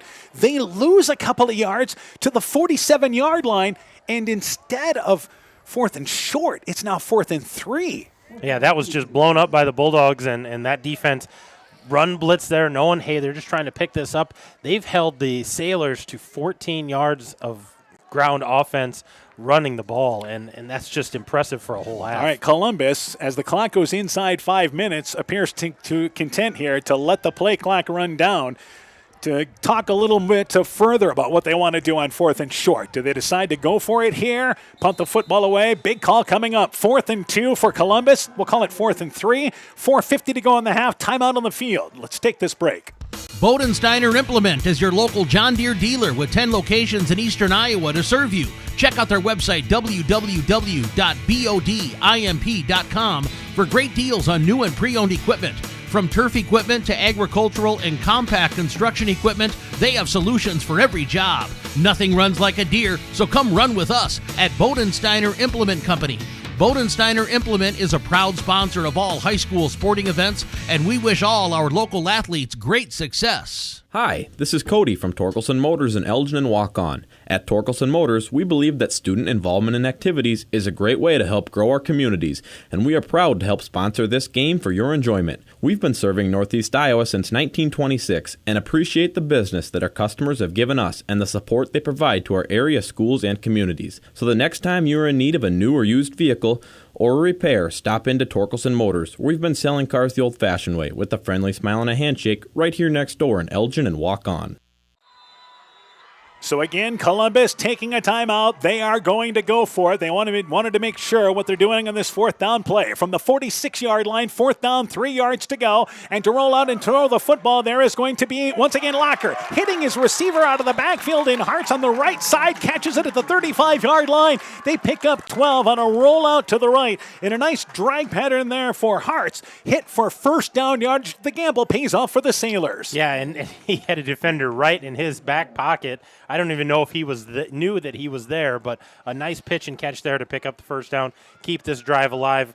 Good dial up there by Coach Brad Schmidt for that rollout throw. Down to the 35-yard line. By the way, a nice dump off by Locker because he had, that time, Powell racing him from behind, who was just a split second late. Yeah, he was just a hair late, and we know he was quick enough to catch him. First down, 10 yards to go. Receiver to the left, two to the left, one to the right. And on this play, before we get going, there is a delay of game penalty against Columbus. So a little too long to get to the line of scrimmage, and they're going to lose 5 yards back to the 40-yard line. And that's frustrating when you pick up a big first down, have a nice play, not able to get that play called quick enough. Back them up. They're going to go 1st and 15. 4:11 left in the half. Bulldogs lead 14-0. Clock restarts. Columbus, good shape. They still have a timeout. MFL MarMac has 2 if you start thinking about that side. But right now, Columbus trying to get right back here within a score.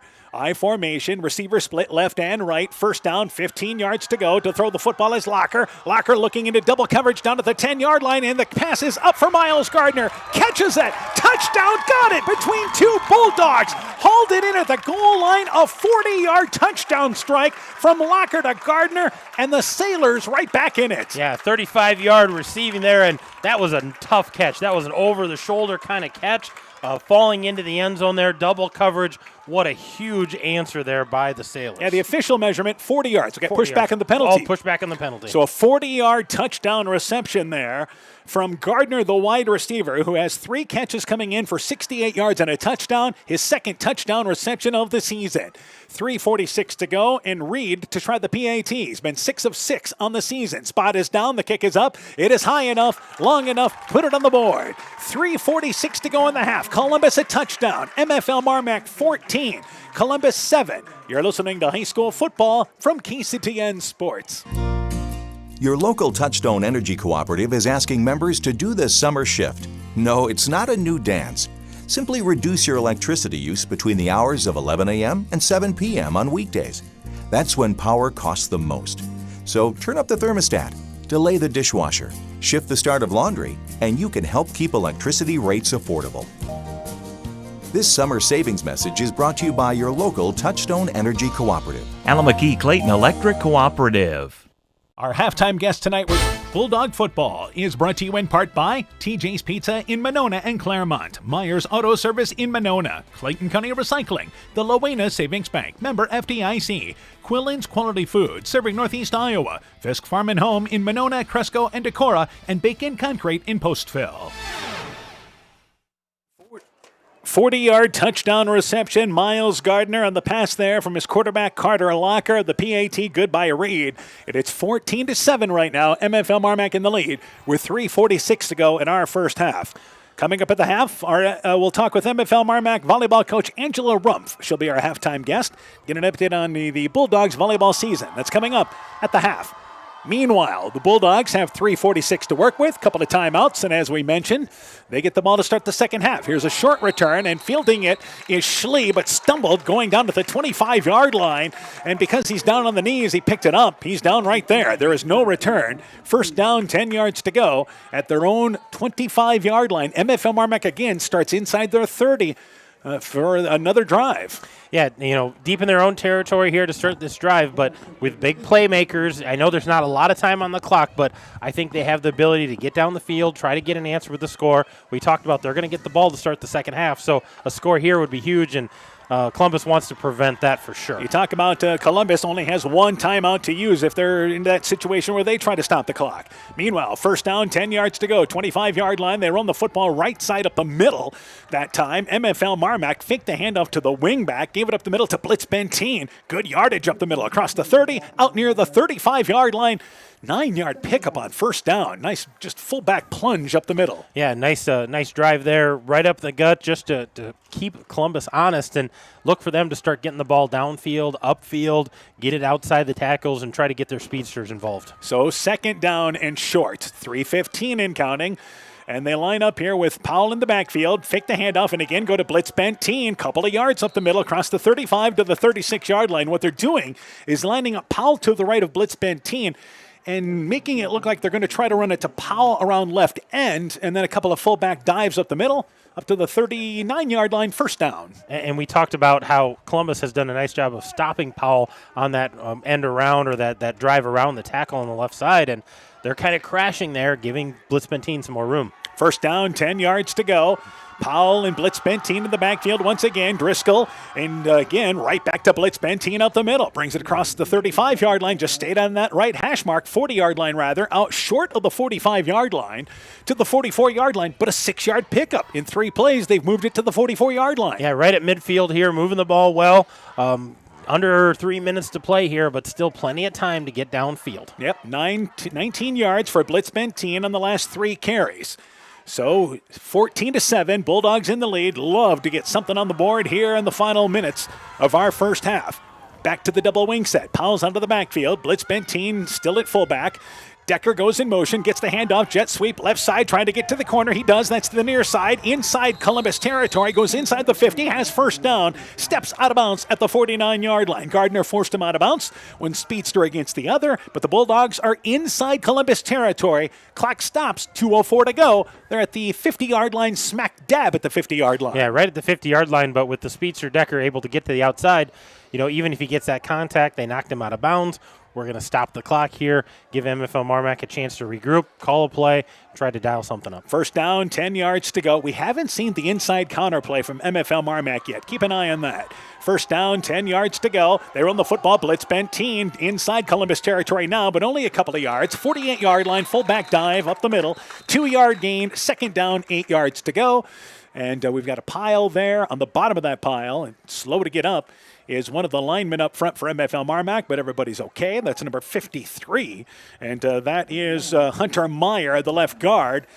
Slow to get up, but gets back to the huddle on his own strength there. Going to stay in the ball game. Second down, 8 yards to go. They went to that well a little too many times, and Columbus says, nope, we know what you're doing here. They plugged that up very, very well. 90 seconds left in the half. No reason to rush yet, but we're getting to that point. Second down, 8 yards to go. Powell, jet sweep to the right side, gets to the corner. 45-yard line, flag down as he goes inside the 40, down to the 38-yard line, but I believe this is going to come back.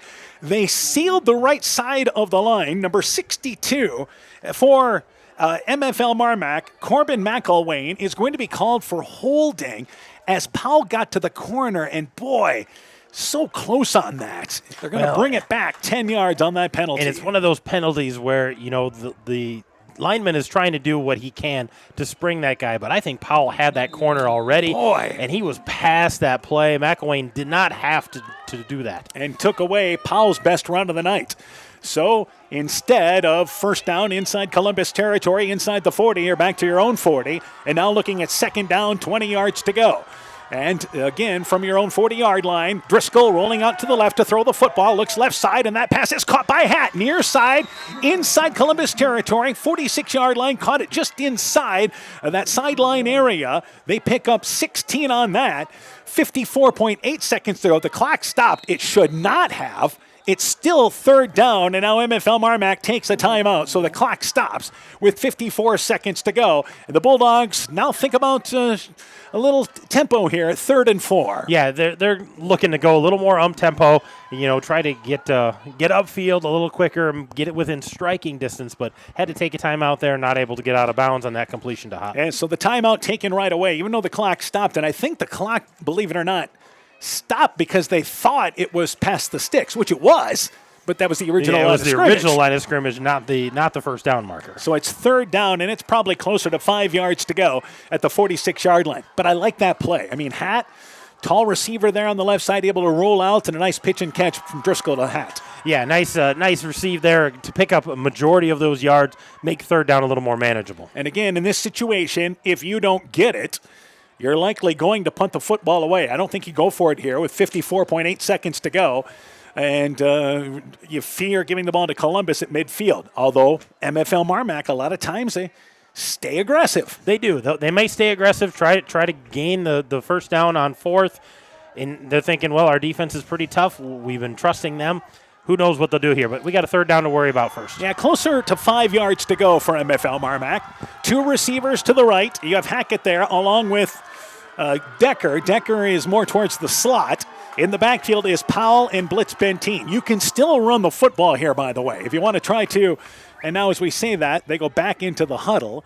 MFL MarMac does. And we have a drone that's over the stadium right now. And I wonder if that's what they're worried about or what they're trying to They're going fix to take here. some time off the clock. That's what they're going to do. They're thinking that clock stopped and it shouldn't have. Yeah. And I think that's probably the right call there. Coach Schmidt, I think, maybe pointing that out. He didn't get out of bounds. We need to get that down a little bit. Do we have a drone over there? There is. There's a drone over there. I thought All maybe right. that was over the field. You know, we haven't added that yet, but that's probably not too far away. We're going to need another guy in the booth. Third down, 5 yards to go. Two receivers to the right. All right, back to action. 49.8 seconds. They got it right. Third down, 5 yards to go for the Bulldogs here at the 44-yard line. Driscoll to throw the football, rolling out to the right. Buying some time, looking for Hackett. He comes back, sits down, catches it inside the 40. 38-yard line and gets out of bounds for first down yardage. Similar to what they ran to had on the left side, this was to the wide side of the field to the right. First and 10 for MFL MarMac. 43 seconds left here in the half. Yeah, nice gain there. Nice job picking up the first down and getting those sticks to move and giving yourself a chance to huddle while they get these things, the stick set. He gets out of bounds on that. So first down, 10 yards to go from the right hash mark. 38-yard line after the conversion for MFL MarMac on third down. Decker is a receiver to the right along with, again, Hackett looking to throw the football as Driscoll. He's looking long, looking there for a lot of coverage to McElwain, the tight end, down at the 10-yard line on the left side. And Columbus had it well defensed, and he was covered there by the linebacker downfield in Chelson. It is incomplete. Second down, 10 yards to go.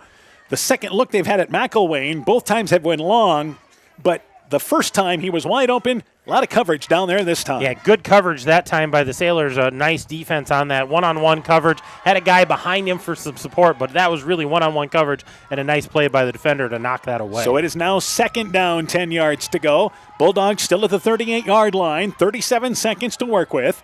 Decker is a receiver to the right. Radloff is in as a wingback to the left side. Second down, 10 yards to go. Radloff goes in motion. Driscoll rolling out right to throw the football. Throws it short. It is caught by Powell, but just a quick out at the 35-yard line on the Bulldogs' sideline. That's the far side. Steps out of bounds. They pick up a couple, and it's going to be third down, 7 yards to go. Positive yards, anyway. I think it stops the clock. I think that's what they're looking for there. Gain some yards, stop the clock, keep the chains moving here best we can, but a long third down here to deal with. So third down, closer to 8 yards to go. Now you may be in fourth down territory, and a lot is going to depend on this third down play. They operate from the right hash mark. Bulldogs lead 14-7, trying to get a score here late in this second quarter to go up by 2 scores. Third down, 7 yards to go. Driscoll hands it left side to Powell. Gets around the corner. He's inside the 30-yard line. First down. He's inside the 20-yard line. Makes a defender miss. High steps his way to the 10. 5. Goes in for the score. Touchdown. Got it. Wyatt Powell had been bottled up, but got through to the left side, then showed that speed and strength. That is a 37-yard run. It is 20-7. The Bulldogs in the lead. He high-stepped a couple times to get away from those defenders and just turned on the speed, and that was a huge score for the Bulldogs right before halftime here, knowing they're going to get the second half kickoff. So they're going to be pretty proud of this. Columbus is going to be scratching their head on this. Not a lot of time here to run some plays after this extra point. Yeah, you can't draw it up any better than that. Get the score, 23 seconds to go. They'll try the PAT. Jones's kick, it is high enough, long enough, put it on the board. 23 seconds left in the half. 21-7. MFL MarMac in the lead. Let's take this break. When making up a to-do list, don't forget to include servicing your car at Edie's AC Delco Service Center in Garnavillo.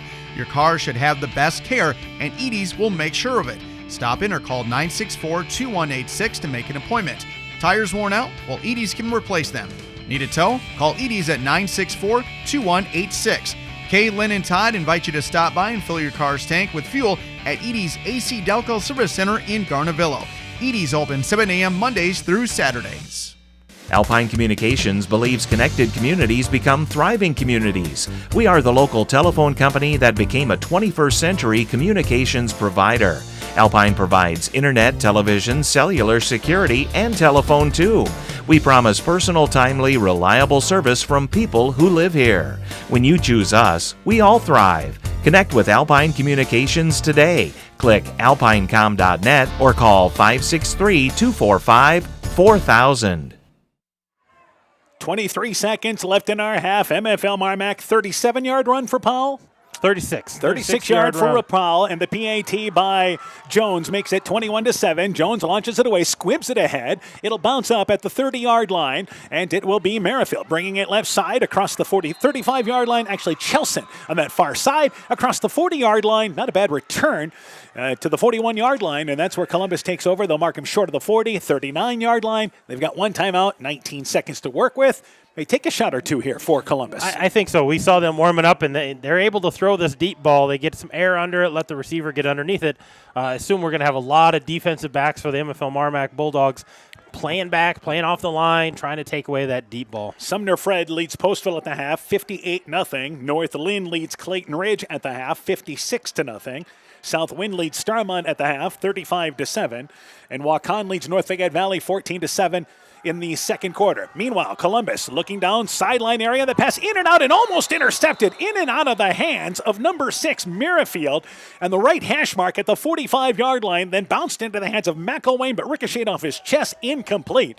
He was open, incomplete, 2nd and 10. And that ball thrown just a little high to Merrifield, but nice, well-drawn-up play. And he had a lot of green in front of him if he can catch that cutting across the field. And Locker, again, some oomph behind that little throw. Zip on that. 13.9 seconds to go here in the half. Bulldogs lead 21-7. And again, they get the ball to start the second half. 2 receivers to the left, 2 to the right. Locker to throw the football again. Has some time, steps up middle of the field, and it's almost intercepted again. Almost the same play as Radeloff has it bounce off his knee.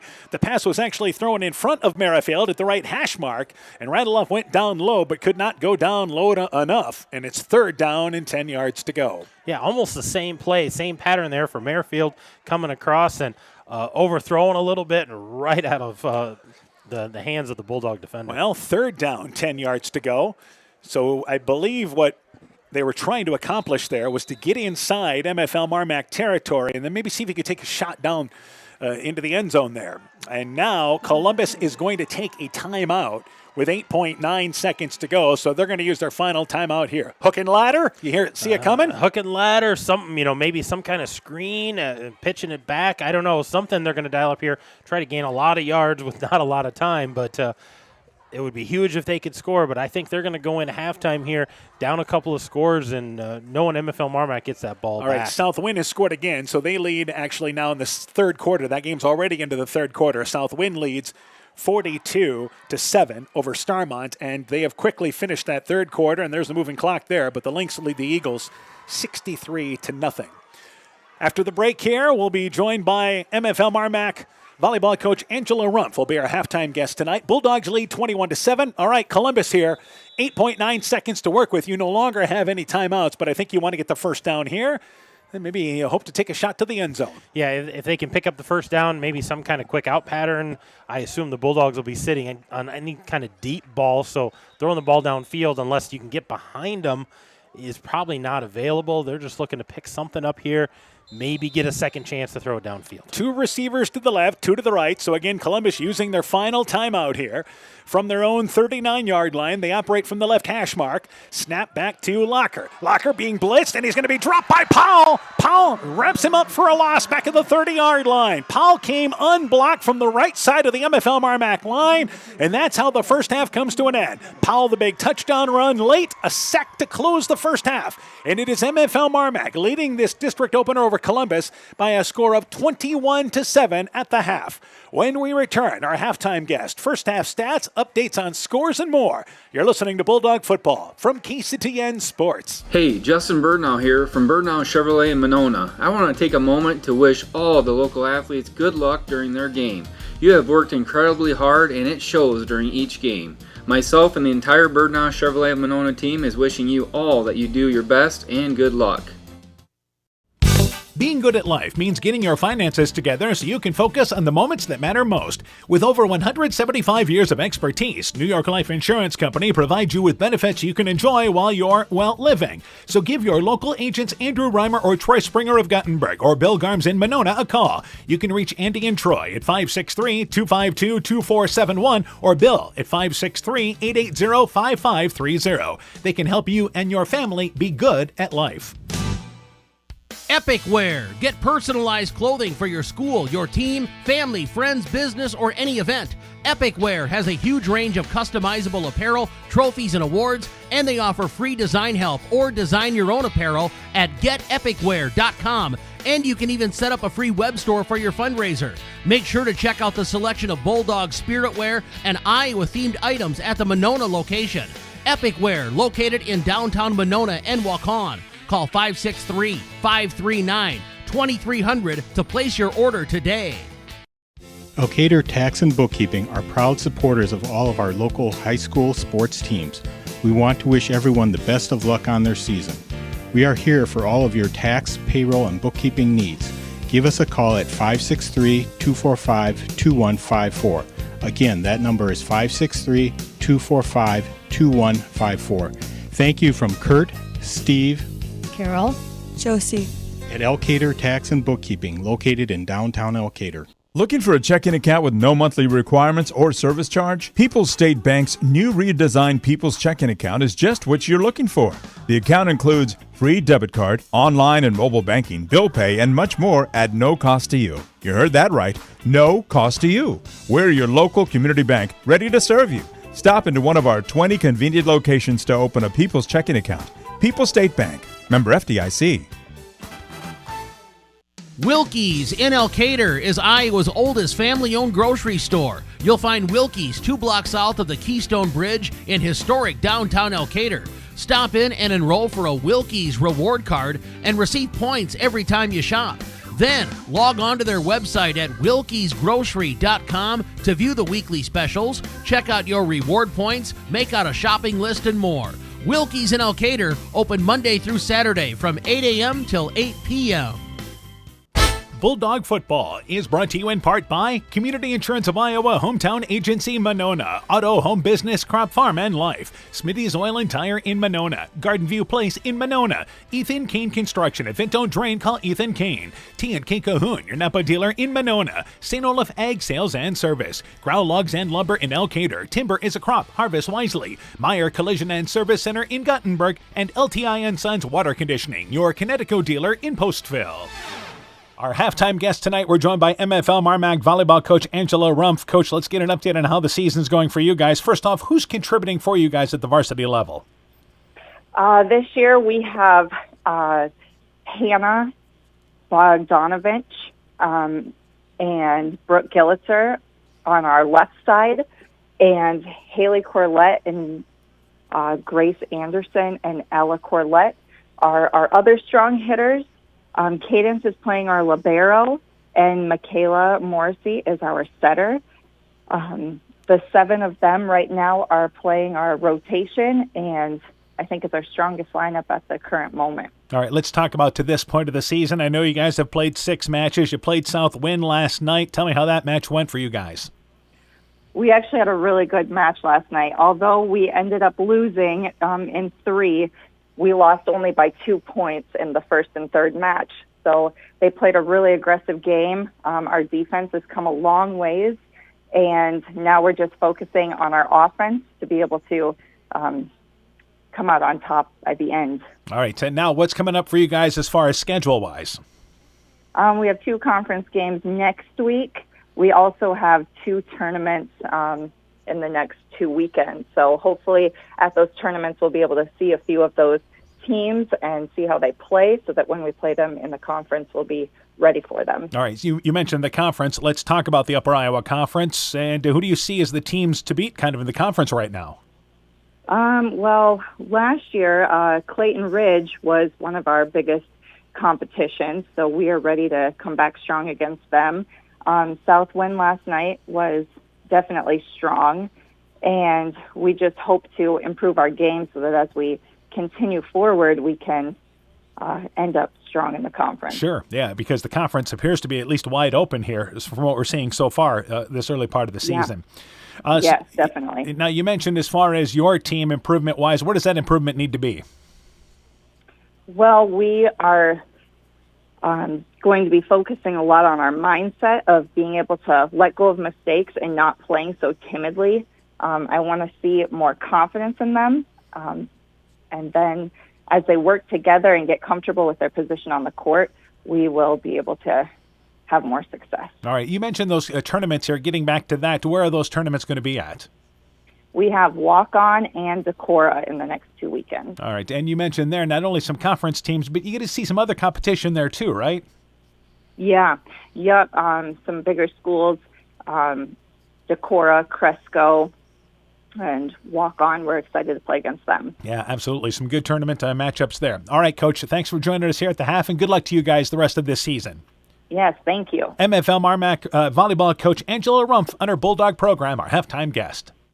T&T Power Sports sells and services all makes and models of UTVs and ATVs. Not ready for a new ATV or UTV? T&T Power Sports has a nice selection of clean used units available. Contact Brian, Master Certified Technician, or Tracy for your next UTV or ATV purchase, or to schedule service work to keep your UTV or ATV in top-notch condition for work or play. Call 563-245-1100 or stop in and visit with Brian or Tracy at T&T Power Sports, north of Elkader on Highway 13 today. Broadband is more important and versatile than ever, and you no longer need a home phone to utilize Neat's fiber broadband service. Freedom plans are now available to all subscribers on Neat's fiber network in and around Farmersburg, Luena, Monona, Postville, and St. Olaf. With speeds up to 250 meg, Neat's managed Wi-Fi is also included at no additional cost.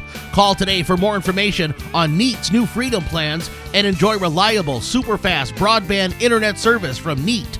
Call us at 539-2122 today to discuss which Freedom plan is best for you. Neat, connecting you now. Unfortunately, car accidents always seem to come out of nowhere. Introducing the I didn't expect the accident, but I was prepared for it policy from American Family Insurance. Insure carefully, dream fearlessly. Contact Julie Depke, agent, at 205 South Main Street in Elkader, or call 563-245-2366 today. American Family Mutual Insurance Company, SI, and its operating company, 6000 American Parkway, Madison, Wisconsin. It's back to school time again, and that means the fall sports season is in full swing. Dr. Mark Foey, Dr. Jessica Wilkie, Dr. Courtney Wicken, and the staff of Family Dentistry Associates of Monona wish all of our area cross-country, volleyball, and football student athletes a very healthy and successful season. Get out and support your local school sports teams this fall. Family Dentistry of Monona, where health-changing smiles are created.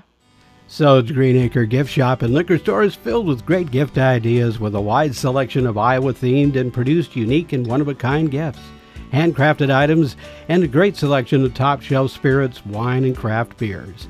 Sode's Green Acre Gift Shop and Liquor Store joins Perk Central at 7 Goethe Street in beautiful downtown Guttenberg. Find us on Facebook to find out more, because Sode's Green Acre in Guttenberg, Iowa is more than just a store.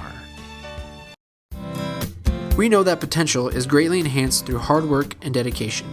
At Viafield Cooperatives, we promise to provide innovative products and dependable service to help you meet and exceed your potential.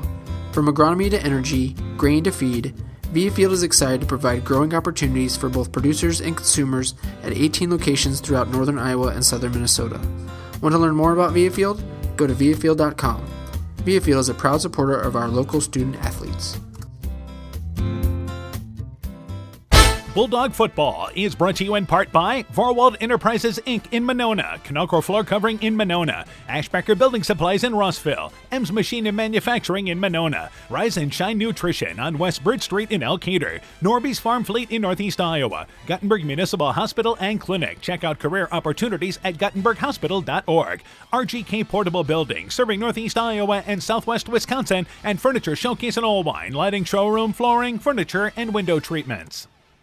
At the half, MFL MarMac leads Columbus 21-7. Let's update you on scores. Cascade has scored in the third quarter. They lead Beckman 14-7. That's a Beckman team ranked number 3 in Class 1A. But Cascade, we mentioned, they return just about everybody from last year. And they lead in the third quarter 14-7. Also tonight, North Fayette Valley and Waukon. Waukon has returned a punt for a touchdown. They've gotten big plays. They lead North Fayette Valley 28-7.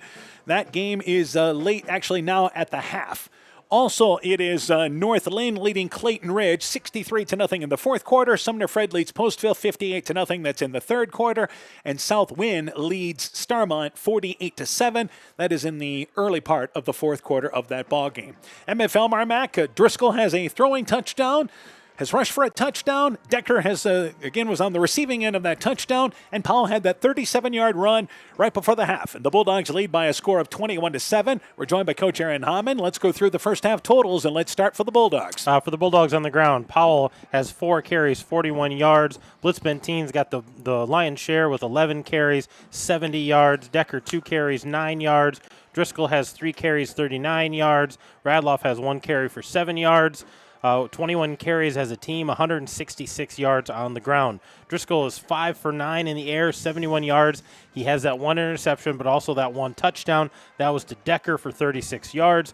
Powell's got 2 catches for 11 yards. Hatt has a catch for 16. Hackett's got a catch for 8. So the Bulldogs have 237 yards of offense in the first half. And for what MFL MarMac has done defensively in this ball game is really taken Columbus, I think, out of a lot of the things they like to do. And the big stop defensively after that interception by Driscoll, getting a stop inside your own territory there. Obviously, that's been a big difference in this ballgame. Columbus did get the 40-yard touchdown reception there from Locker to Gardner. That is their lone touchdown. Let's go to the totals now here for Columbus. The running game, it's been tough for them to get yardage. Yeah, we'll start in the air. We've got 2 receptions for Hart. He's got 27 yards. Gardner's got the 2 receptions. He's got 46 yards, including that 40-yard touchdown. So Lockhart is 4 for 7 for 73 yards and the touchdown. But we go to the ground game, and Hart has 6 carries, 14 yards. Chelson has 4 carries, minus 1 yards. Lockhart has 4 carries, minus 9 yards. So they have 4 yards on the ground on 14 carries. So a total of 77 yards. And I think they're not happy to be down, but they're happy to only be down by 2 scores right now. So, again, the running game, and Harts was so effective for them last week in that game against Vinton Schellsburg. They are a team that they have no problem there wanting to be balanced, but if they can run the football there, it really feels like they can do a lot. But MFL MarMac, give them some credit. And even when they've thrown the football there, they've been under some pressure there, as Locker did complete that line pass to Gardner, but a good example is that play that closed the half. Powell comes unblocked for the sack. Yeah, a lot of pressure by the linebackers and the line for the Bulldogs to make it hard for Locker to get those passes off, and great coverage by the defensive backs. They're just not able to get a lot going, and it starts up front with the run game and the run blitz.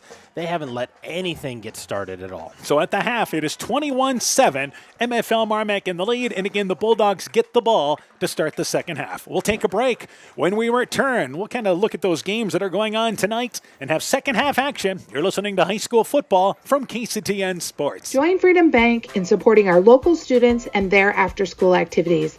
They are the building blocks to a brighter future for everyone. Whether cheering them on from the stands or participating in community programs, you'll always find Freedom Bank rooting for the home team in Elkader, Monona, Postville, Waukon, Decorah, and the surrounding communities. We empower success. Member FDIC. Stronger, farther, faster. It all starts with good nutrition. Clayton County Farm Bureau is proud of our livestock farmers who provide high-quality protein needed to fuel our young athletes. The ultimate pre- and post-game fuel-up can be found in meat and dairy foods grown right here. Meat and dairy are natural sources of essential vitamins that support health, energy, and performance. We know our student athletes are the real deal, and Iowa's livestock farmers are committed to helping them reach their goals. To learn more, visit realfarmersrealfoodrealmeat.com. This is Chris Holbert, General Manager of Hall Roberts Son Incorporated in Postville. We would like to wish the area student athletes both a safe and successful sports season. We have been a community-based company since 1864, servicing and supporting the area ag industry with products necessary for daily success. We look forward to continuing to serve and support both the ag industry and high school athletes in our surrounding communities. Thank you and good luck from the families at Hall Roberts Son. When I started out in the car business, my dad gave me some good advice. Hi, it's Forrest Brown with the Browns family of dealerships. What my dad told me is when you sell someone their first car, you need a good sales department. But if you expect to sell them their second, third, and fourth car, you better have a great service department. Visit any one of the Browns family of dealerships in Guttenberg, Elkader, West Branch, or Victory Ford in Dyersville and find out why Browns is your hometown dealer, no matter where your hometown may be. Check us out online at 4browns.com. The Woodland Eye Clinic in Elkader and West Union are proud sponsors of high school sports. We are committed to bringing our patients the highest level of total eye care with detailed one-on-one attention. Our offices offer the newest technology and equipment with a professional team of experienced staff that is committed to you. Call us today for your next total eye care appointment. The Woodland Eye Clinic in Elkader and West Union supports all of our local athletes taking the field or court this season. This is Michael Erickson at Central State Bank. We provide a complete line of lending services to help you get the best out of life. From home mortgages and equity loans to vehicle and personal loans. We have expert lending professionals who will work with you to provide options to address your needs. At Central State Bank, you don't deal with a branch or department, you deal with a banker who is dedicated to you. Central State Bank, member FDIC. Bulldog Football is brought to you in part by Thompson Construction and Monona Overhead Door, Sincerely Yours Interiors by Kay in Monona, Bruins and James Insurance, your Grinnell Mutual Agent in Monona, Dean Family Chiropractic in Claremont, Farmer Savings Bank of Colesburg, Elkport Garber, Strawberry Point, and Arlington, member FDIC, Culligan Water Conditioning in Elkader, Car Auto Group, online at karautogroup.com, and Rivals Inc., custom gear, screen printing, embroidery, and online shopping at rivalsinc.com. At the half, 21-7, MFL MarMac here in the lead. All right, Waukon has kicked a field goal. They lead North Fayette Valley 31-7. We talk about how good this Class 1A District 4 is. What about that 2A district with Waukon and Wahlert, North Fayette Valley, all those seniors? Oh, yeah, and the team's going to come out of there as a 3 seed and be a really tough team to battle with. All right, and Southwind again leading Starmont 48-7 in the fourth quarter. Southwind has started district play 2-0 and 2 impressive victories on the road, both those games. Yeah, they play well on the road and way overmatched with Starmont tonight. Our first final of the night, North Lynn has defeated Clayton Ridge 63-0. The final score there, so a long trip for Clayton Ridge. North Lynn is the team to beat in that district. Yeah, I think they're probably one of the favorites in there, but is that the same district as East Buchanan? I think that's going to be a good battle between those two teams as well. And also, we mentioned that Sumner Fred leading Postville 58-0 is the score of that ball game, and we'll try to get you another update there, as that ball game was just at the half, about the same time we hit the half, so they should be well into the second half of that ball game, and of course they have a moving clock. We're not going to put 3 minutes on the clock, no problem with that. Second half, Bulldogs get the football, they lead 21-7. Defensively, keep on doing what you're doing. Yeah, defensively, I think MFL MarMac's fine. Columbus has to find a way to get through that Bulldog defense and get some positive yardage. Columbus, the best thing they can do there is offensively, going to need a big play or two in this ball game. So to lunch it away once again here is going to be Columbus. And the pick there going down on a knee and catching it is Allert at the 4-yard line. The ball was kicked off there by Reed. And Allert went down to a knee at the 20-yard line, went down to both knees, caught it in the middle of the field, but he's down right there. And it's first down, 10 yards to go. The Bulldogs have not had great field position with the exception of after the turnover and the sack. But they start at their own 20-yard line again. And, you know, that's just a natural reaction for an athlete. You go down to catch that ball because it's low. You put your knees down to make sure you secure it. Then you can't stand up. So you got to find a way of bending over to pick that up without putting that knee down. So we start the second half. First down, 10 yards to go. Bulldogs at their own 20-yard line. 2 receivers to the right.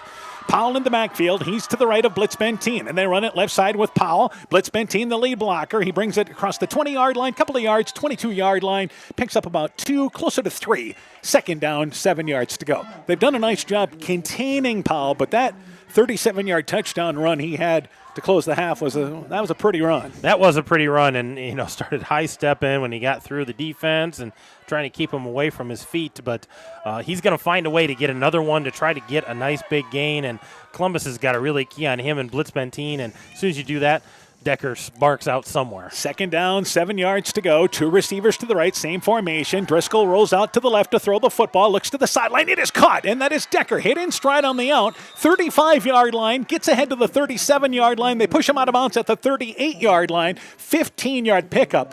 And a great read by Driscoll, who hit Decker in stride on that out route there. Yeah, just hitting him as he's coming, letting him use that speed and turn his shoulders upfield to gain a few extra yards there. But 15-yard gain pushes the Sticks to a first down. That's a timing route there, and that is something they've been able to kind of add into the passing game this season. First down, 10 yards to go. Bulldogs short of the 40-yard line.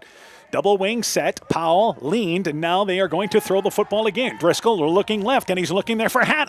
Outside the numbers on the left side, but overshot at the 40-yard line. You could see from our distance that ball was overshot to begin with, as Hatt ran an in route, and then tried to cut to the outside, but well overshot. Incomplete, 2nd and 10. Well, that was a tough play for Driscoll because he's rolling to his left and having to plant to turn his shoulders and just overshot that, and Hatt running a little different route. Little miscommunication between receiver and quarterback. So they'll stay 2nd and 10. By the way, Powell false started. He flinched.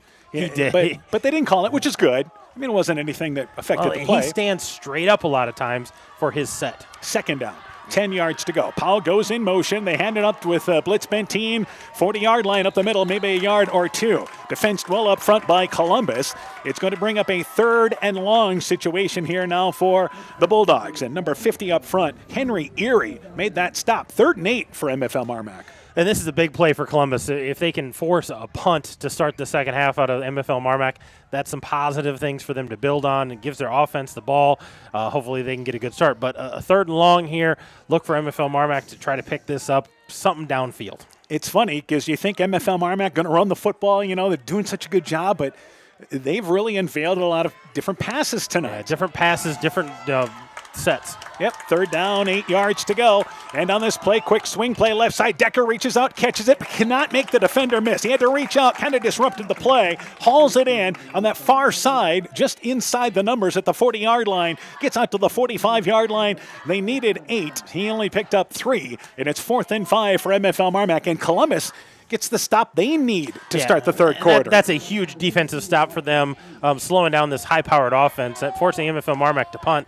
Let's see if they can get a good return without a holding call. They've had 2 really good punt returns with a hold. Schlee at the 31-yard line to snap it away, and back to receive is Chelson. It's a line drive kick, and it's caught on the line drive by Chelson at the 25-yard line. Tries to bring it left side, makes a defender miss in the middle of the field. Across the 30, out near the 35-yard line. An 11-yard return, first down, 10 yards to go.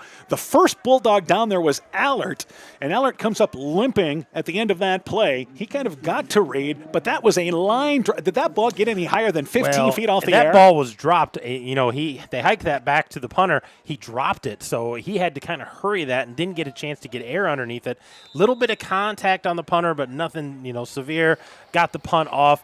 Columbus starts with decent field position here. Their own 35-yard line. Again, field position has not been a problem for Columbus. They've had good field position, but just have had trouble with maintaining a drive. I formation. First down, 10 yards to go. Hart's the fullback right side. Makes a defender miss. And Hart's brings it right side inside MFL MarMac territory. Decker and Radeloff bring him down to the 46-yard line. But a nice run on first down. 19 yards off right side. And a little extra bounce, I would say, by Hart's on that run. I think so. A couple of defenders bounced off of him, and I think he just kind of built off that. Nice run by Hart's there to start this drive. Pick up a first down right away, move the sticks. May have been part of that conversation at the half. We got to fire off the ball better. We've got to run with a little more desire. Biggest run of the night there by Hart's. First down, 10 yards to go. Sailors back inside Bulldog territory, and they throw the football. It's deflected at the line, and the pass is falling incomplete. Schlee got a hand up as Locker tried to work it right side on a quick hit play. Schlee batted the ball up in the air, turned around, could not find it, and it falls behind him incomplete. 2nd and 10. And I think the Sailors are lucky that ball falls to the ground because that popped up in the air pretty high, and all it took was somebody just falling underneath it. It was an easy catch for an interception, but 2nd and 10 here for the Sailors. Lucky to get out of that quick hitter. And again, they're inside MFL MarMac territory. We've played 3 minutes of this third quarter. 21-7 is our score. And you have receiver split left and right now. And in the backfield is Hartz, but they're going to run it there. And it's the tailback that time. Chelston brings it left side, has the legs taken out from underneath him. Good job by Decker coming up in run support. Didn't let him get to the corner on the left side. Trips him up. It's going to be 3rd down, 7 yards to go. Only a gain of 3.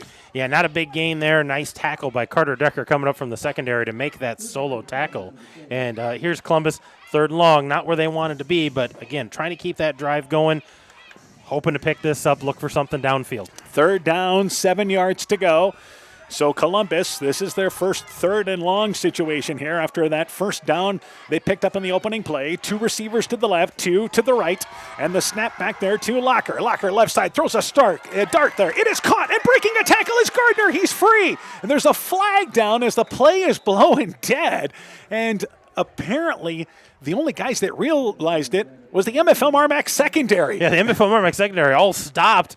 The receiver went in for a touchdown, Gardner, but the officials are all here, and you can see the Columbus coaches going, we scored.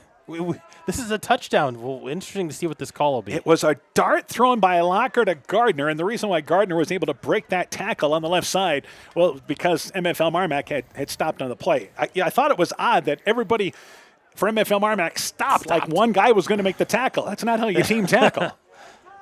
So let's see. The penalty is against Columbus there. And do we have inadvertent flag?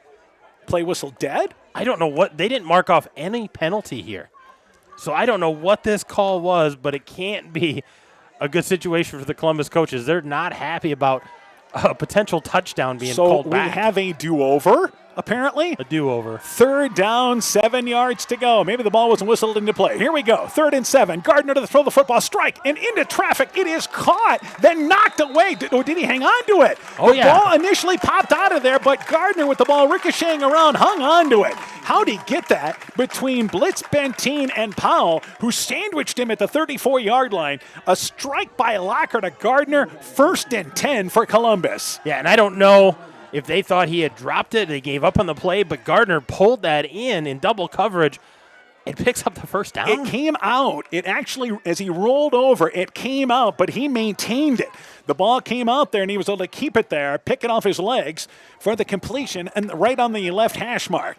So 1st down, 10 yards to go. Columbus in business. And they run the football right side with Hartz. Go around right side, left side, I should say. Gets a couple of yards. He got by Powell. Able to shake him off. Got by Decker. Brings it down to the 30-yard line on the left side. The rest of the Bulldog defense, McElwain and a host of others with Blitz Benteen. That is a tough 5 yards and a nice run there by Hartz. Brings it 2nd and 5. And Hart's running like a man possessed right now, just putting his shoulders down, creating contact. And I think this is what they probably had last week, and they're just trying to re-spark that at halftime. And he's come out and played a really good start of this third quarter. Good gain there on 1st down for the Sailors. 2nd down, 5 yards to go. 5 minutes into our third quarter. Columbus down by 14, but they are driving here. 2 receivers to the left. Hartz is alone in the backfield. And on 2nd down, 5 yards to go. Here's a flag, and this is delay of game this time. So for Columbus, again, this flag goes against them, but not helping themselves and not catching any type of a break here. No, you just pick up a great 1st down of 5 yards. Now you back those 5 yards up. You're at 2nd and 10, where you don't want to be. You don't want to be behind the sticks on 2nd and 3rd down. And here they are, 2nd and long again. So that's their second delay of game penalty in this ball game. And as you notice, Locker's actually getting the play from the sidelines instead of a receiver bringing him in here in this third quarter. But again, they're operating from the left hash mark, so it's just a couple of steps for him. but it slows things down. Second down, 10 yards to go. Gardner out of pistol to throw the football again. Left side, McElwain in and out of his hands at the 30-yard line. They were looking for Gardner down at the 20, but McElwain read it great. But that ball was rifled in there, and McElwain's hands may be stinging as it's incomplete, and it's 3rd and 10. Well, and Locker's been putting a lot of heat on the ball. The last 3 passes we've seen have been coming with some heat, and Bulldogs not able to hang on to that interception, but good defense either way. 3rd and long for the Columbus Sailors. And again, it's 4-down territory here. You're at the 34-yard line. At this point in the game, I think they're 4-down territory.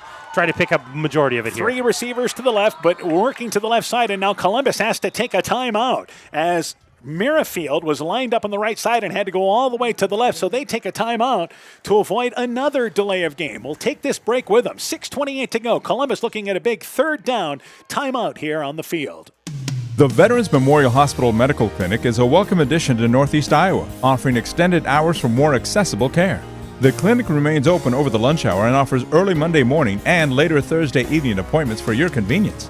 Call 568-5530 to schedule your appointment today. Veterans Memorial Hospital Medical Clinic. New clinic, more accessible care. Exceptional caring people. Veterans Memorial. Find the perfect gift for birthdays, weddings, and anniversaries at Clayton Drug in Elkader, Strawberry Point, and Sumner. Each store is unique in its own character and design, but all have gift items that would be the perfect gift. Clayton Drug is proud to carry many name brand lines such as Mud Pie, Young Living Oils, Greenleaf Candles, Melissa and Doug Educational Toys and Gifts, CJ Gibson, and many more. Check our Facebook page for shopping specials available at each location. Clayton Drug, connecting the communities of Elkader, Strawberry Point, and Sumner to service all in between. Our score, 21-7. Columbus taking a timeout to avoid another delay of game penalty. Reed laid off the sideline, lines up in the slot. 3rd down, 10 yards to go. 2 receivers to the right. Gardner to the left, throws it left side in and out of the hands of Chelsen at the 25-yard line on that wide side of the field. He was open. Certainly would have been 5 yards with a chance for more, but just threw his hands on that wide side of the field, and it's 4th and 10 for Columbus. And that's got to be frustrating. You know, this drive is starting to slow down with that penalty and not able to pick up the first down, going through the hands, and it's got to be some frustrating, calls. They got to try to pick this up. I know this is 4th and long, but I think this is a big, big play for the Sailors to try to keep a drive going and a chance of getting a score. So 4th down, 10 yards to go. 2 receivers to the left, 2 to the right.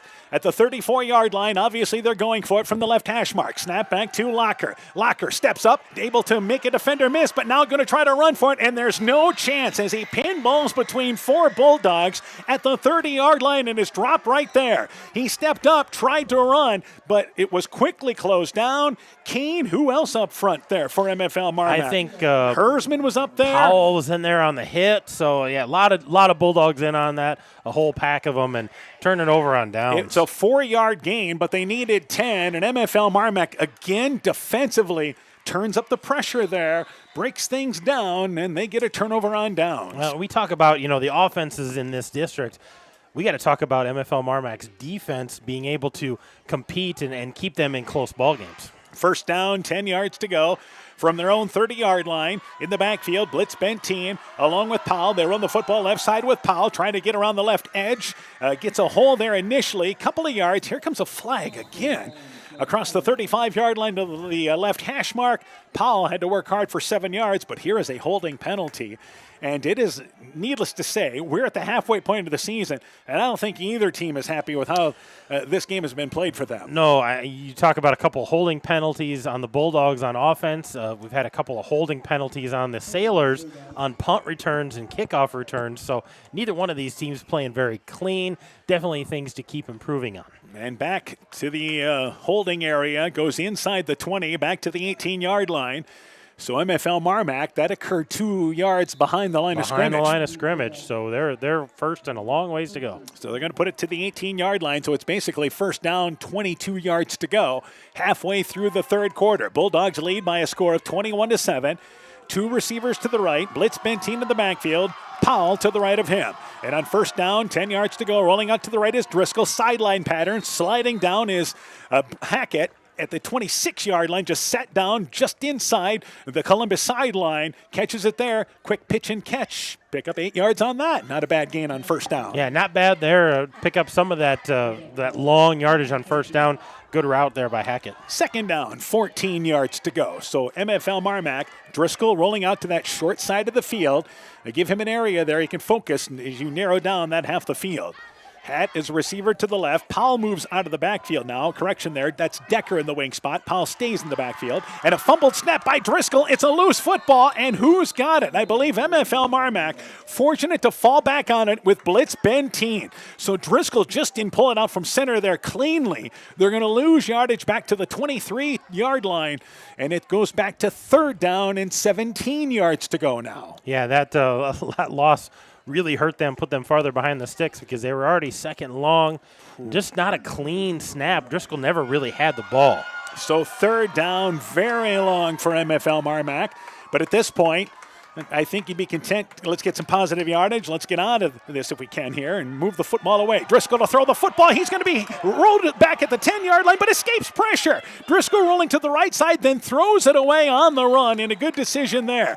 How did he escape the pressure by Gardner, who was going to bring him down what looked like maybe by the helmet, and that's the reason why. Too high on the tackle. Driscoll gets out of there, avoids a major disaster, then throws it away. It's fourth down. And that could have been a disastrous hit. If that young man would have came through and hit Driscoll low, that would have been a huge loss. Maybe would have jarred that ball loose, but Driscoll able to escape that and just throws it away and live to fight another day here. They're going to punt it away. So MFL MarMac to punt it away, and that will be Radloff to punt it away, but Columbus figures to get good field position. Correction, Schley stands back at the 10-yard line. Here's the snap. Schley gets it out of there, and it's a great kick over the head of Merrifield, and that ball's going to bounce all the way inside the 35-yard line and down at the 31-yard line. So that's a punt that goes 46 yards and no return, helping swing the field position. First down, 10 yards to go for Columbus.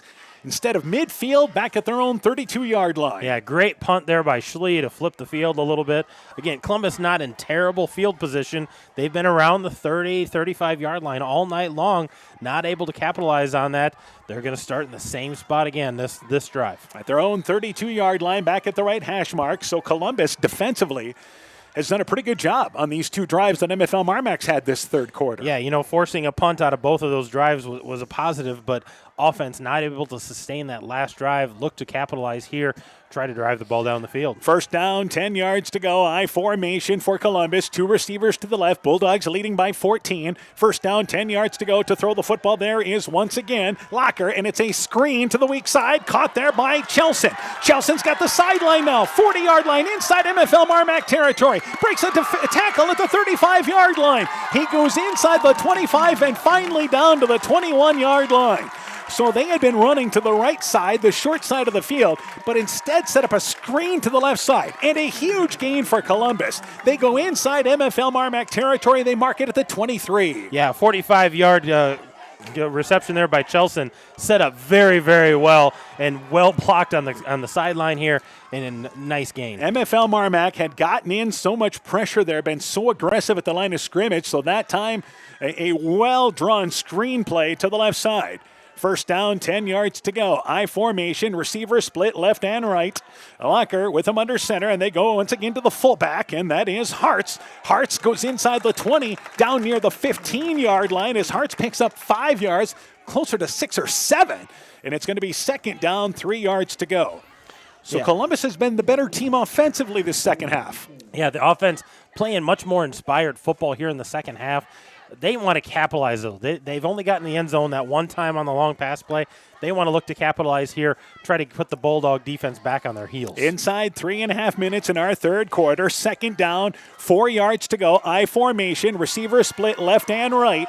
Again for Columbus, they operate from the right hash mark. And on second down, this time back to the tailback, and it is Chelson. Goes off left side near the 10-yard line. Decker in run support. Also up there, Hatt and Powell, and it looks like it's first down yardage. So it's going to be first down, 10 yards to go as they mark him down just outside the 10-yard line at the 12. First and 10 for the Sailors. Yeah, good gain there by Chelson following those blockers, and good pickup. pick up the first down, move the chains, get yourself closer to that touchdown. Receiver split left and right, again from the left hash mark, I formation. And Locker trying to finish off an impressive drive for the Sailors. Down by 2 scores. I formation, right back to Hartz. Left side, hit at the line of scrimmage. And Schlee able to hang on till the rest of the cavalry arrives. And Allert, good to see him back in there, along with Decker. But inside the 10 to the 9, as they brought it to the left side, it's a 3-yard gain, 2nd and 7 to the 9-yard line. Good hard running there by Hartz, but you can see the Bulldog defense starting to stiffen up here and lock down that run support. Last year, these teams played a game that was decided by 1 point. Columbus won that ball game, a hard-fought affair. Certainly been a hard-hitting ball game tonight. 2nd down and 7 to the 9-yard line. Receiver split left and right. They stay in the I formation. And on 2nd down, Locker again to throw the football. Left side looking into the end zone. One-on-one for Gardner. Far corner of the end zone on the left side. He is overshot, incomplete. And it is 3rd down and 7. Gardner guarded by the 6'2" Hat, and it's incomplete. It's 3rd and 7. And that's a strange call. Locker just put a lot of zip on that ball. That's supposed to be a lofted ball for the corner. Let Gardner go up and try to make that a jump ball, and just too much zip on that. Got to get air underneath that corner pass. Tried to go to fade to the deep left corner of the end zone. Still, this is 4-down territory here for sure. Columbus with 1:59 to go in our 3rd. I formation, receiver split left and right. And again, Locker is going to run the football with Hartz off the left side, maybe to the 6-yard line. That's about it. Only about 1 yard or 2. It's going to bring up 4th down, but there is a flag down, and it is holding against Columbus. And you could see by the reaction of Coach Schmidt of Columbus, here's another holding penalty. Yeah, another holding penalty, and, just scratching your head going, what do we need to do? I understand this Bulldog defense is fast, but you got to be able to get some hands on them without holding them or pulling them down to the ground. And MFL MarMac is going to take the penalty. I mean, it's 4th and 6 otherwise, 4th and 5. But I think at this point you're going to try to push them back to the 19-yard line, to the 20-yard line is where they push it back. And it is still 3rd down, but it is now 3rd down and 18 yards to go. I think you trade the yards for the down and say, yeah, we want to push them back, make them go 3rd and long, 4th and long, as opposed to 4th and 5, which is manageable. And this does put Columbus in a passing situation. 3 receivers to the right. Hartz is in the backfield. He's to the right there of the quarterback Locker. Snap back to Locker. Locker to throw the football one-on-one, looking there for the receiver, and reaching up for it is Merrifield. The pass incomplete. In on the coverage there was Hat along with Decker, as there was a little contact there, but not enough to disrupt the route there of Merrifield. As Merrifield ran to the 10-yard line, then cut to the outside, had to turn over his left inside shoulder, incomplete, and it's 4th down. I think a lot of that contact is because he had to change direction. That ball thrown a little differently than where his route was, and I think that's incidental contact. Nobody's trying to make any contact. It's different if Hat hooks him, but that wasn't the case. Yeah, if there would have been a pull on the jersey, maybe turning him one way or the other, but that was just a bump. So now 4th down, 17 yards to go at the 20-yard line, and they are obviously going for it. They look left side into the end zone, and the pass is intercepted by Hat in the end zone at the 20-yard line. So Hat, they tried to go underneath to Merrifield instead of over top, and Hat jumped the route, catches it. It's a touchback. Either way you look at it, the Bulldogs get the ball at the 20, and the defense gets another stop. Defense gets a stop after a nice drive there by Columbus, kind of stalls out. The defense really got stiff, did a nice job tackling hard, and that penalty was just a killer. Instead of having 4th and, hey, we can punch this in, you're 3rd and long, trying to force things, 4th and long, not able to capitalize on it. Bulldogs are going to take over here on their own 20-yard line. So Columbus has missed out on 2 opportunities to score deep in MFL MarMac territory. 1st down, 10 yards to go. Driscoll fakes the handoff. He's going to run it himself, and he runs in the middle, and there's just nothing there. He'll get 1 or 2 and live to tell about it on the next play. 2nd down, 8 yards to go, because he wanted to run on right side, and that was closed down, and he was a sitting duck in the hole. And you could tell he did not want to be there. He knew he was in no man's land, and go down. Let's just live to fight another day. They're giving 3 on that gain, so 2nd and 7 here. So I get a little positive there. Got pushed ahead for 1 yard. They'll take it. 2nd down, 7 yards to go. Columbus has been inside MFL MarMac territory a couple of different times tonight. Twice in this second half. but the Bulldogs have stood strong. A minute to go in our third quarter. Driscoll hands the football up the middle, and it is this time Blitz Benteen up the middle, the fullback, maybe to the 25-yard line. It's a pickup of about 3. 2 yards, we'll call it. Third down, 5 yards to go in what may be our final play of the third quarter. Well, we've been impressed here in this third quarter. Columbus playing a little more inspired. Their defense has been really salty out there, but their offense not able to finish off drives. They're leaning on their defense here again to try to stop the Bulldog offense and get the offense back on the field. We've seen a lot of holding penalties, and it's been on both sides tonight. So, again, you know the game's being called tight, and now you have to adjust to that. Third down, 5 yards to go. Double wing set. Bulldogs need a first down here. And they send Decker in motion, and they are going to run it. Left side, Decker has jet sweep. First down, he has the legs taken out from underneath him as he crosses the 30-yard line on the left hash mark. Falls ahead to the 33-yard line. They pick up 8 on 3rd and 5. Yeah, needed 5, picked up 8 on that. Just the jet sweep and using the speed of Decker to pick that up. And that may be our last play here of the third quarter. So the third quarter comes to an end. MFL MarMac 21. It is Waterloo Columbus 7 as we go to the fourth. You're listening to high school football from KCTN Sports. Bodensteiner Implement is your local John Deere dealer with 10 locations in eastern Iowa to serve you. Check out their website, www.bodimp.com, for great deals on new and pre-owned equipment. From turf equipment to agricultural and compact construction equipment, they have solutions for every job. Nothing runs like a Deere, so come run with us at Bodensteiner Implement Company. Bodensteiner Implement is a proud sponsor of all high school sporting events, and we wish all our local athletes great success.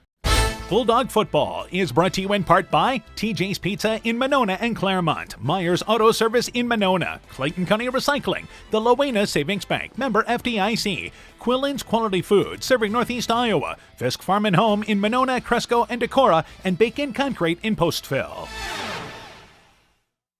21-7, we're the late show tonight. MFL MarMac in the lead, but more importantly for the Bulldogs, a much-needed first down here in this drive that ended the third quarter. Yeah, picked up the first down there on the jet sweep by Decker, gets around that corner, gets enough for the first down, and Bulldogs sustaining a drive here, trying to get something going because their offense has not been as effective in the second half as it was in the start of the first half. At their own 33-yard line. We have another final. Southwind has defeated Starmont tonight by a final score of 48-30. And again, Waukon leads North Fayette Valley 31-7. That is in the third quarter. Meanwhile, Bulldogs trying to go to 1-0 in the district in this unbelievably tough 1A District 4. And leading 21-7 as we start the final quarter. They operate from the left hash mark. First down, 10 yards to go. Decker in motion from left to right. And before we get going, we've got a false start up front. And it is MFL MarMac with a penalty. I've said this a couple of times.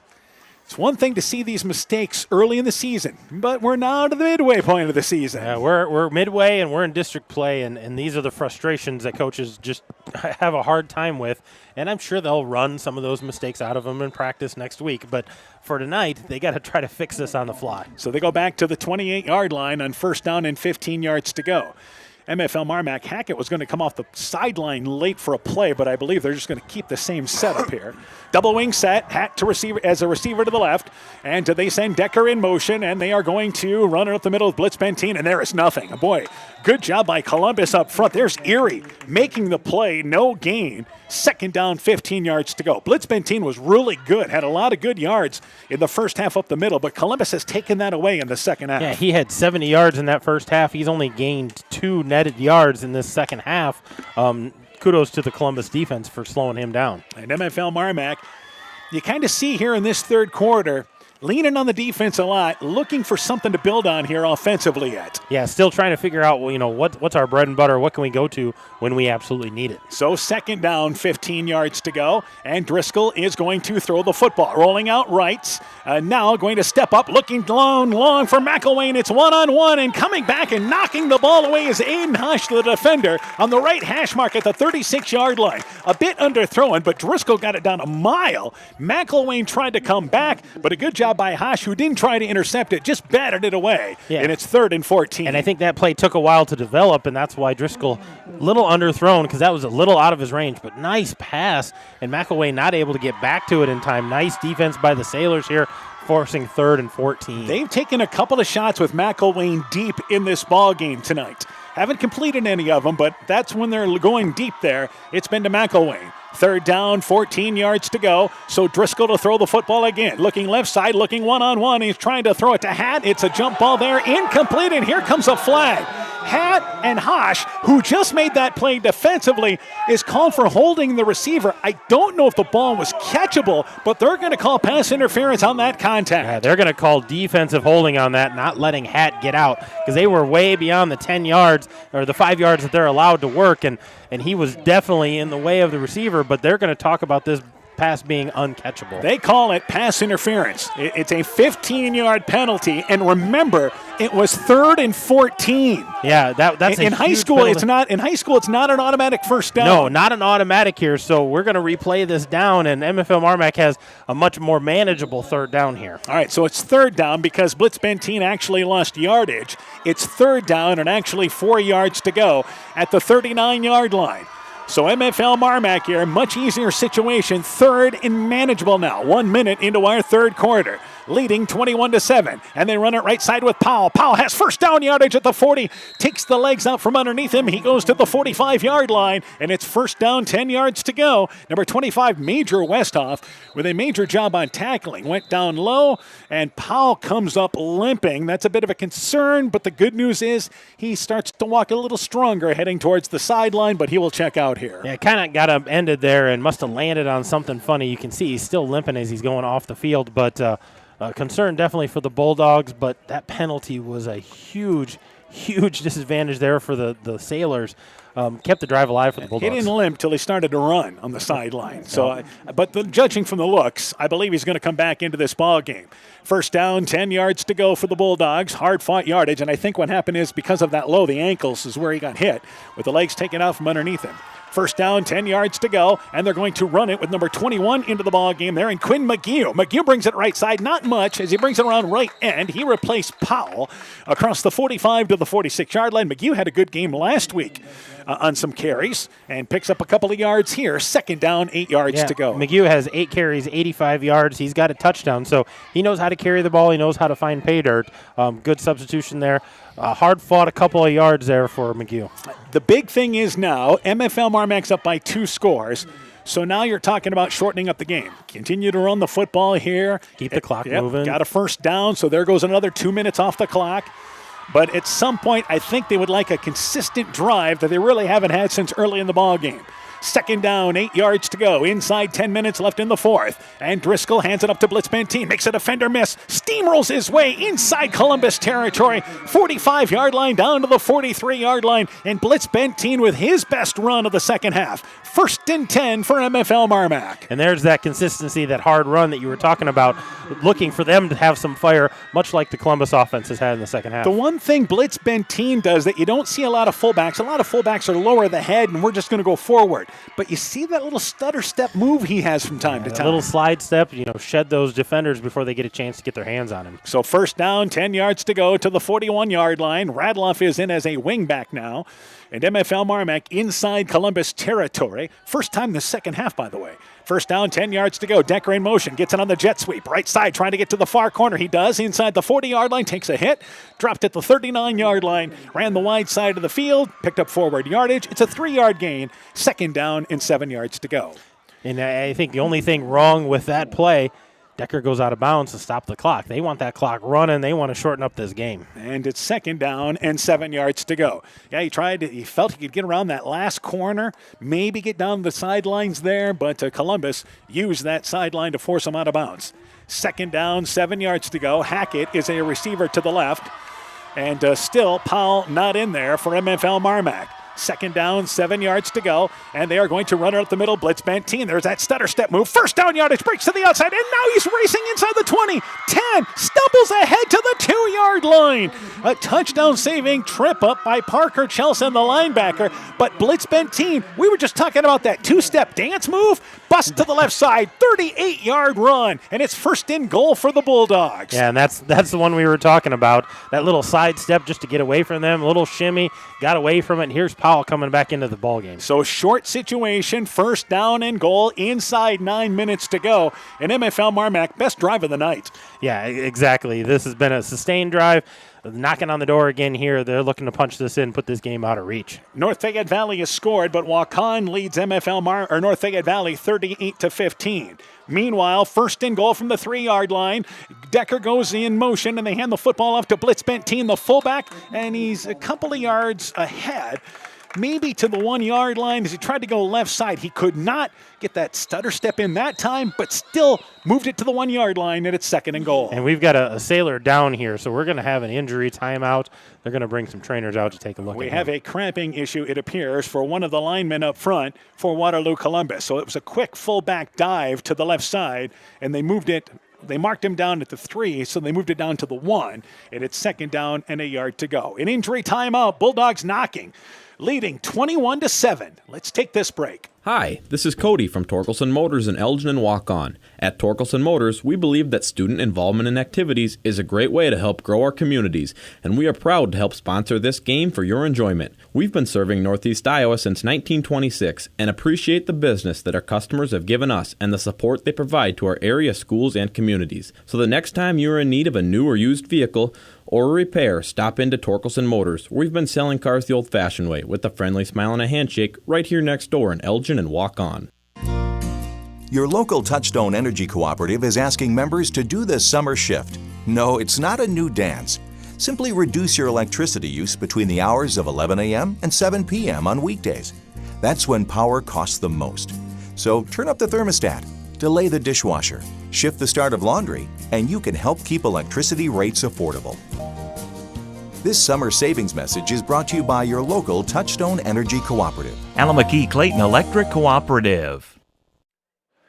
The injured player, Mason Knipp. He is a 6'3", 245-pound junior. Been a mainstay up front for them. Just cramping issues, and they'll work him out on the sideline. Meanwhile, it is second down and goal to the 1-yard line. Clock now picks up as we approach 8:15 left here in this fourth quarter. The Bulldogs trying to go up by 3 scores after Blitz Benteen the big run. Let's see what they do here.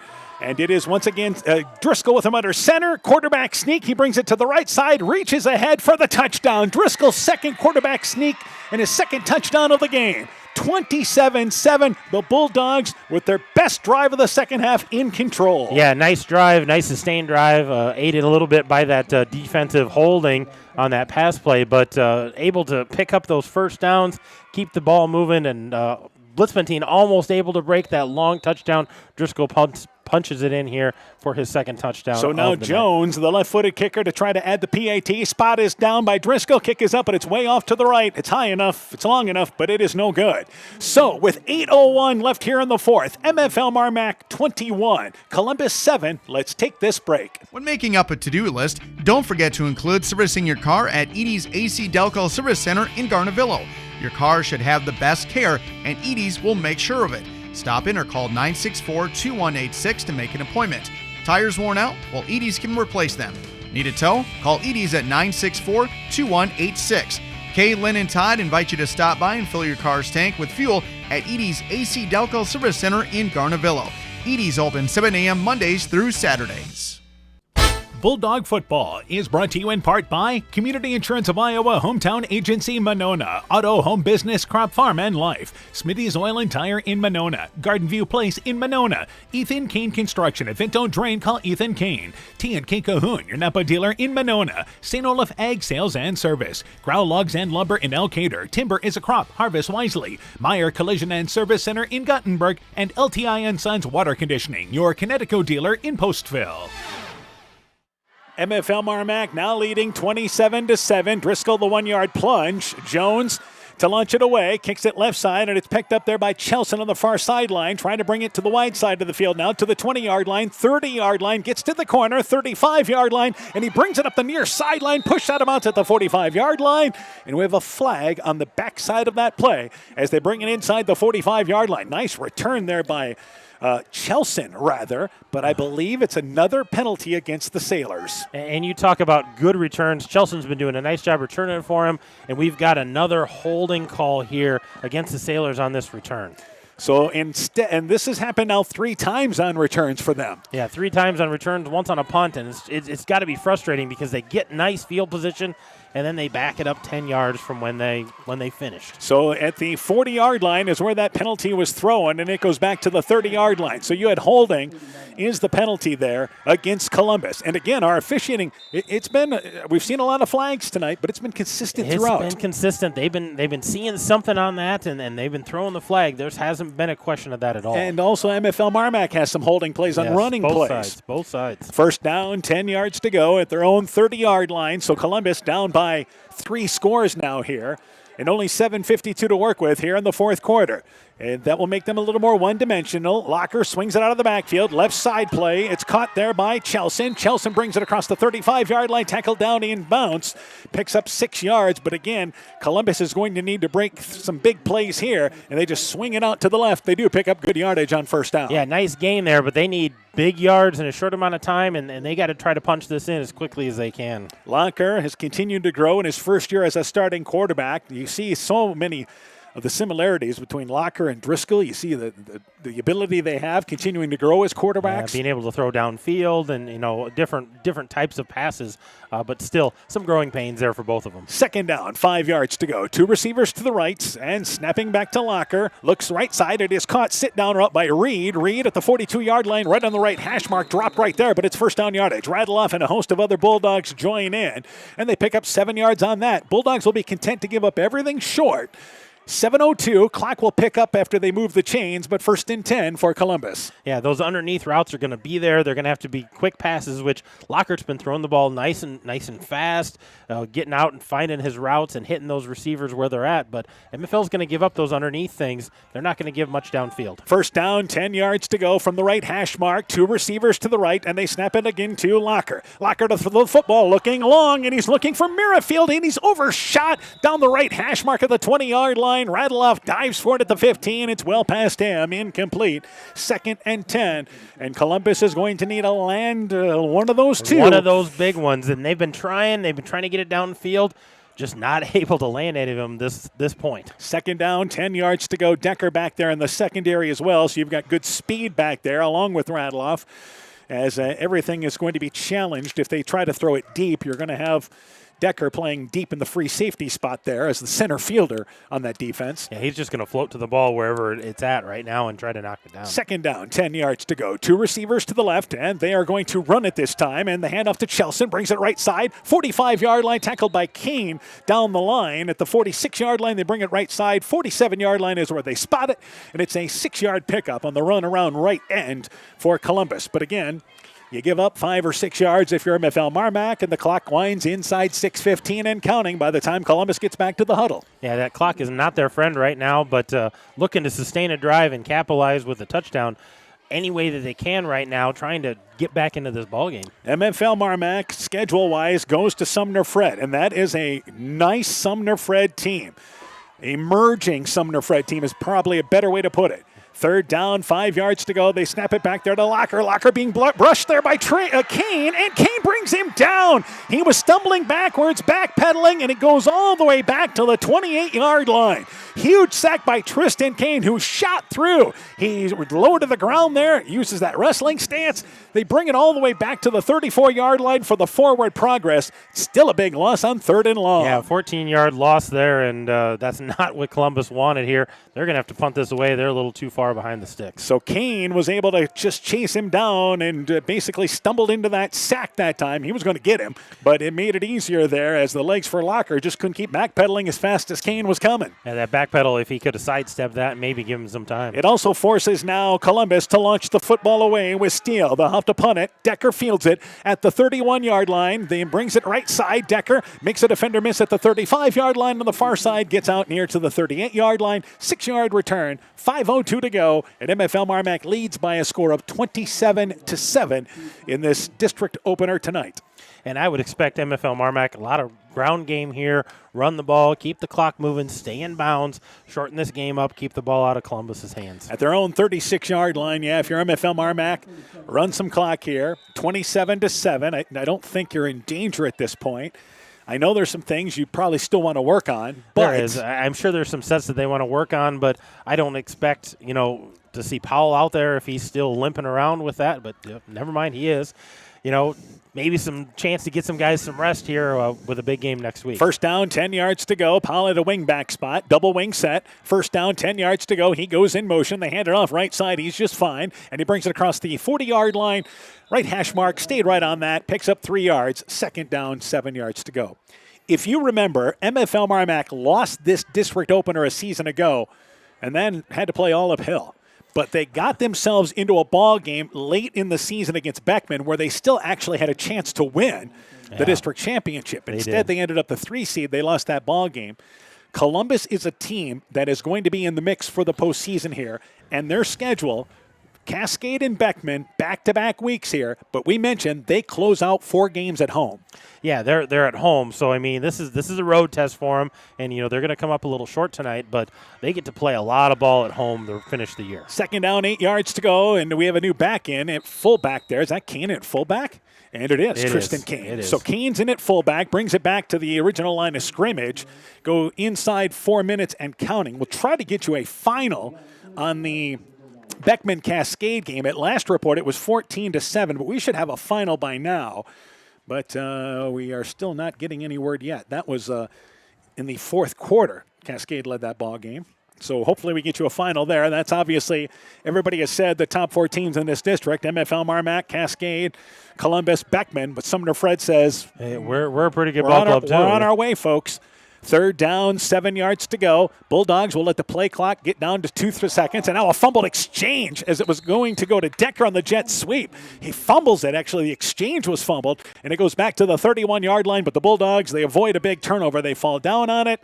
You're fortunate. Hang on to it. Clock keeps moving. Punt it away on 4th down and 15 yards to go now. And, a positive for the Columbus defense, but they got to get something going here. They're looking not just for tonight, not trying to get a score tonight, but building for the rest of the season because they get to play at home, we talked about. They've got a lot of tough games coming. This district doesn't get any easier for them. So MFL MarMac, as the clock continues to wind down inside 10 seconds, trying to get the right personnel on the field to punt it away. Fortunate that wasn't a pick up, a scoop and score in that situation. Yeah, could have been. And a good job by Decker just falling down on it. And MFL MarMac is now going to have to take a timeout. 2:47 to go. MFL MarMac 27, Columbus 7. Back with the final after this. Alpine Communications believes connected communities become thriving communities. We are the local telephone company that became a 21st century communications provider. Alpine provides internet, television, cellular security, and telephone too. We promise personal, timely, reliable service from people who live here. When you choose us, we all thrive. Connect with Alpine Communications today. Click alpinecom.net or call 563-245-4000.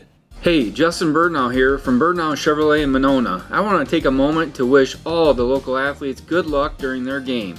You have worked incredibly hard and it shows during each game. Myself and the entire Birdnow Chevrolet of Monona team is wishing you all that you do your best and good luck. So it's 4th down, 15 yards to go, 2:47 to go. Bulldogs got the right personnel, so avoid the penalty. Clock stops, and they will punt it away, leading 27-7. Next week, for us, Clayton Ridge and Starmont down in the River Valley. Both those teams will go after their first district win. Schlee launches it away. A good high kick. It is picked up there by Chelson. Chelson stumbles at the 35-yard line, brings it to the right side of the field. That's the near side. Brings it to the 35-yard line. Tried to turn the corner, but stopped at the 39-yard line by Blitz Benteen. Also, there is number 14 as well, Dalton Kraus. And it is a 6-yard return. First down, 10 yards to go. 2:35 to go. And Columbus will try to get another score on here in this final minutes. And I tell you what, Columbus has nice returns tonight. A lot of them brought back because of penalties, but Chelsea's done a nice job getting around that corner and getting upfield. Well, you can see that again. This is a team that returned just about everybody up front from a season ago, and again they lost a superb quarterback, so they've got guys kind of stepping in and trying to step up into roles. This is a team that's going to be there. First down, 10 yards to go. Right side, the pass is caught. Quick step, Merrifield catches it short in between the 40 and 50-yard line, near side, but dropped immediately by Radeloff. And it's a 6-yard pickup, 2nd down and 4. And you're going to get those. MFL MarMac's going to give those up right now, but that's not going to be enough to get into the end zone. So 2nd down, 4 yards to go at the 46-yard line. MFL MarMac goes to Sumner Fred, home with Postville, then at Cascade and home with Beckman. So they will have, again, lots of opportunities to face some pretty good teams in this district. Looking left side, throwing the football, caught Locker outside the numbers. It is caught at the 46-yard line, actually 49-yard line inside MFL MarMac territory. It is caught there. Decker makes the tackle, but the pass is completed to number 23, Hartz on the left side, and it is first down yardage. Correction, it's number 25, Westhoff who caught that. First down yardage to the 48-yard line. Yeah, nice catch there. Again, underneath patterns, they're going to be there. They're going to give you those. They need something more downfield. First down, 10 yards to go. 2 receivers to the right, 2 to the left here for the Sailors, and they snap it back to Locker. Locker throws it right side. The pass knocked away, incomplete there. Number 5, Chelston, in between the 45 and 50-yard lines. Allert closed down and disrupted the play, enough to cause some pressure to knock it away. 2nd down, 10 yards to go. 90 seconds left here in the 4th. Yeah, can't find a final on that, Dan, but I do have another score in the 8-man game. Clarksville stuns West Central tonight, 68-32. So West Central's going to get their first loss of the year. They were sitting at 4-0 going into tonight. The schedule getting a little tougher for West Central here, but the important thing is they've won some ball games and they're back on the map. I'll tell you that. Yeah, that's for sure. They're to be reckoned with in the 8-man game. 2nd down, 8 yards to go. Right side looking to throw the ball is Locker as he steps up and throws it right side, but incomplete. Wasn't going to throw it up for grabs. Thomas Steele, the intended receiver on the right side at the 40-yard line, incomplete. 3rd down and 10 yards to go. Edco plays West Central next week. Edco goes to West Central for that ball game, and that is a non-district ball game, by the way, between those two teams. That is a late addition because of some of the changes in their 8-man district. And you talk about West Central, the fact that they've won 4 games this year, but Clarksville has now won 3 games. Yeah. In a program that has struggled. An interesting matchup there going into tonight. 3rd down, 10 yards to go. 2 receivers to the left, 2 to the right. And they are going to snap it back to Locker. Locker steps up, looks left side. The pass deflected, but then hauled in. It was tipped, but caught.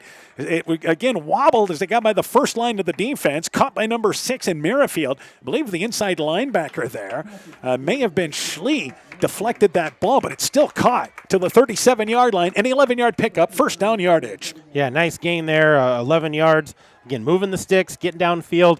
Just clock's not their friend right now, but a nice catch by Merrifield. And we're down to a minute left in our 4th quarter. So Columbus, they still have 2 timeouts, so they may decide to use them if they, again, want to push the issue here, but they'd love to get another score. And they look to go right side. Short pass caught by Steele outside the numbers. 40-yard line, spun ahead to the side, actually, by Powell. At the 33-yard line, only a pickup of 3. We'll go inside 45 seconds and counting here in our 4th quarter. MFL MarMac's going to go to 3-1, but more importantly, 1-0 in the district. Not going to have to fight their way uphill. Going to have to fight their way through this district, but not chasing that loss all district year. Yeah, they're starting on the front end of one of those wins. 2nd down, 6 yards to go. And right side, they throw it. Steele instead. It's actually caught to Reed. Reed outside the number, stood up at the 25-yard line, but he's got first down as he goes inside the 25-yard line. And they just swung it out to the right side, short side of the field. That'll move the chains. 15 seconds left here in our football game.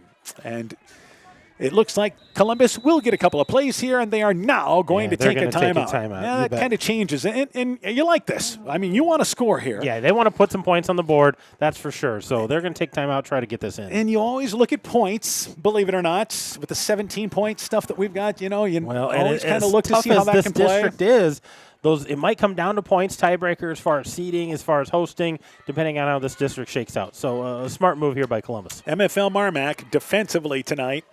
Pretty good effort. I mean, they were put in some tough spots defensively, but holding Columbus to 7 points in this game right now. Well, and you look at some of the numbers here in that fourth quarter. Lockhart's going to have a nice finish here as far as his total numbers, but they did a great job of shutting down that run game, especially in the majority of this game. Well, Columbus had really good field position really much of the night in this game. They did, and not able to capitalize on that good field position most of the night. And MFL MarMac got a big defensive stop in the first quarter. After the Bulldogs had scored the first touchdown, Columbus was able to drive down, but MFL MarMac got a defensive stop inside the 20-yard line. And Columbus had a field goal attempt there on the drive that came up short. Yep. Also stopped on downs in this half. So Columbus knows they've had some opportunities in this ball game, but MFL MarMac has made the plays defensively when they've needed to. Yeah, left some points on the field for sure. First down, 10 yards to go. Couple of more snaps. Back to Locker. Locker now steps up at the 35-yard line, but cannot avoid pressure and will be dropped for a sack at the 30-yard line. MFL MarMac, why not? The defense adds on. Keith Anderson there. Also number 62 as well there in Corbin McElwain. And that's how the game comes to an end.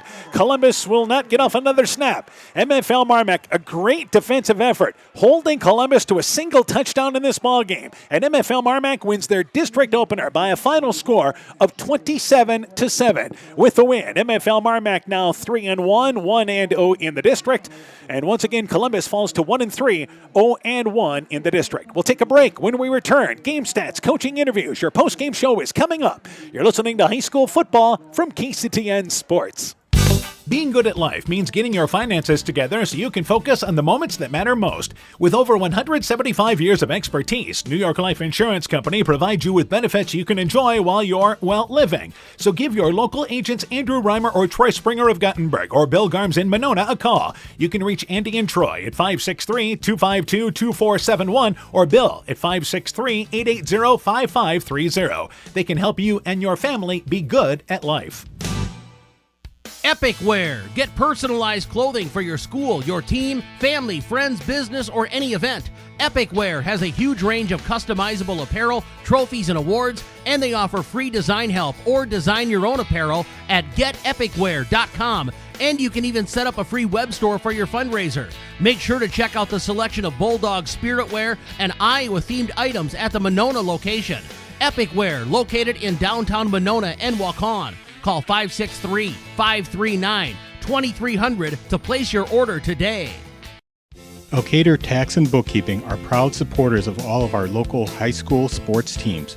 We want to wish everyone the best of luck on their season. We are here for all of your tax, payroll, and bookkeeping needs. Give us a call at 563-245-2154. Again, that number is 563-245-2154. Thank you from Kurt, Steve, Carol, Josie, at Elkader Tax and Bookkeeping, located in downtown Elkader. Looking for a checking account with no monthly requirements or service charge? People's State Bank's new redesigned People's Checking Account is just what you're looking for. The account includes free debit card, online and mobile banking, bill pay, and much more at no cost to you. You heard that right. No cost to you. We're your local community bank, ready to serve you. Stop into one of our 20 convenient locations to open a People's Checking Account. People's State Bank. Member FDIC. Wilkie's in Elkader is Iowa's oldest family-owned grocery store. You'll find Wilkie's 2 blocks south of the Keystone Bridge in historic downtown Elkader. Stop in and enroll for a Wilkie's reward card and receive points every time you shop. Then log on to their website at wilkiesgrocery.com to view the weekly specials, check out your reward points, make out a shopping list, and more. Wilkie's in Elkader, open Monday through Saturday from 8 a.m. till 8 p.m.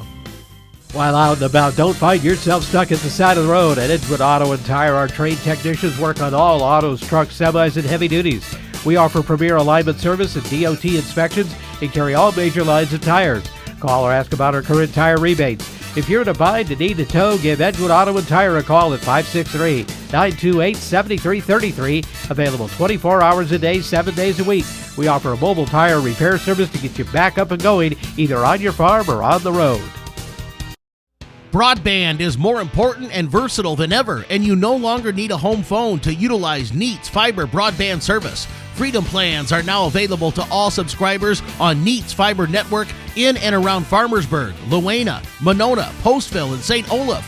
With speeds up to 250 meg, Neat's managed Wi-Fi is also included at no additional cost. Call today for more information on Neat's new Freedom plans and enjoy reliable, super-fast broadband internet service from Neat. Call us at 539-2122 today to discuss which Freedom plan is best for you.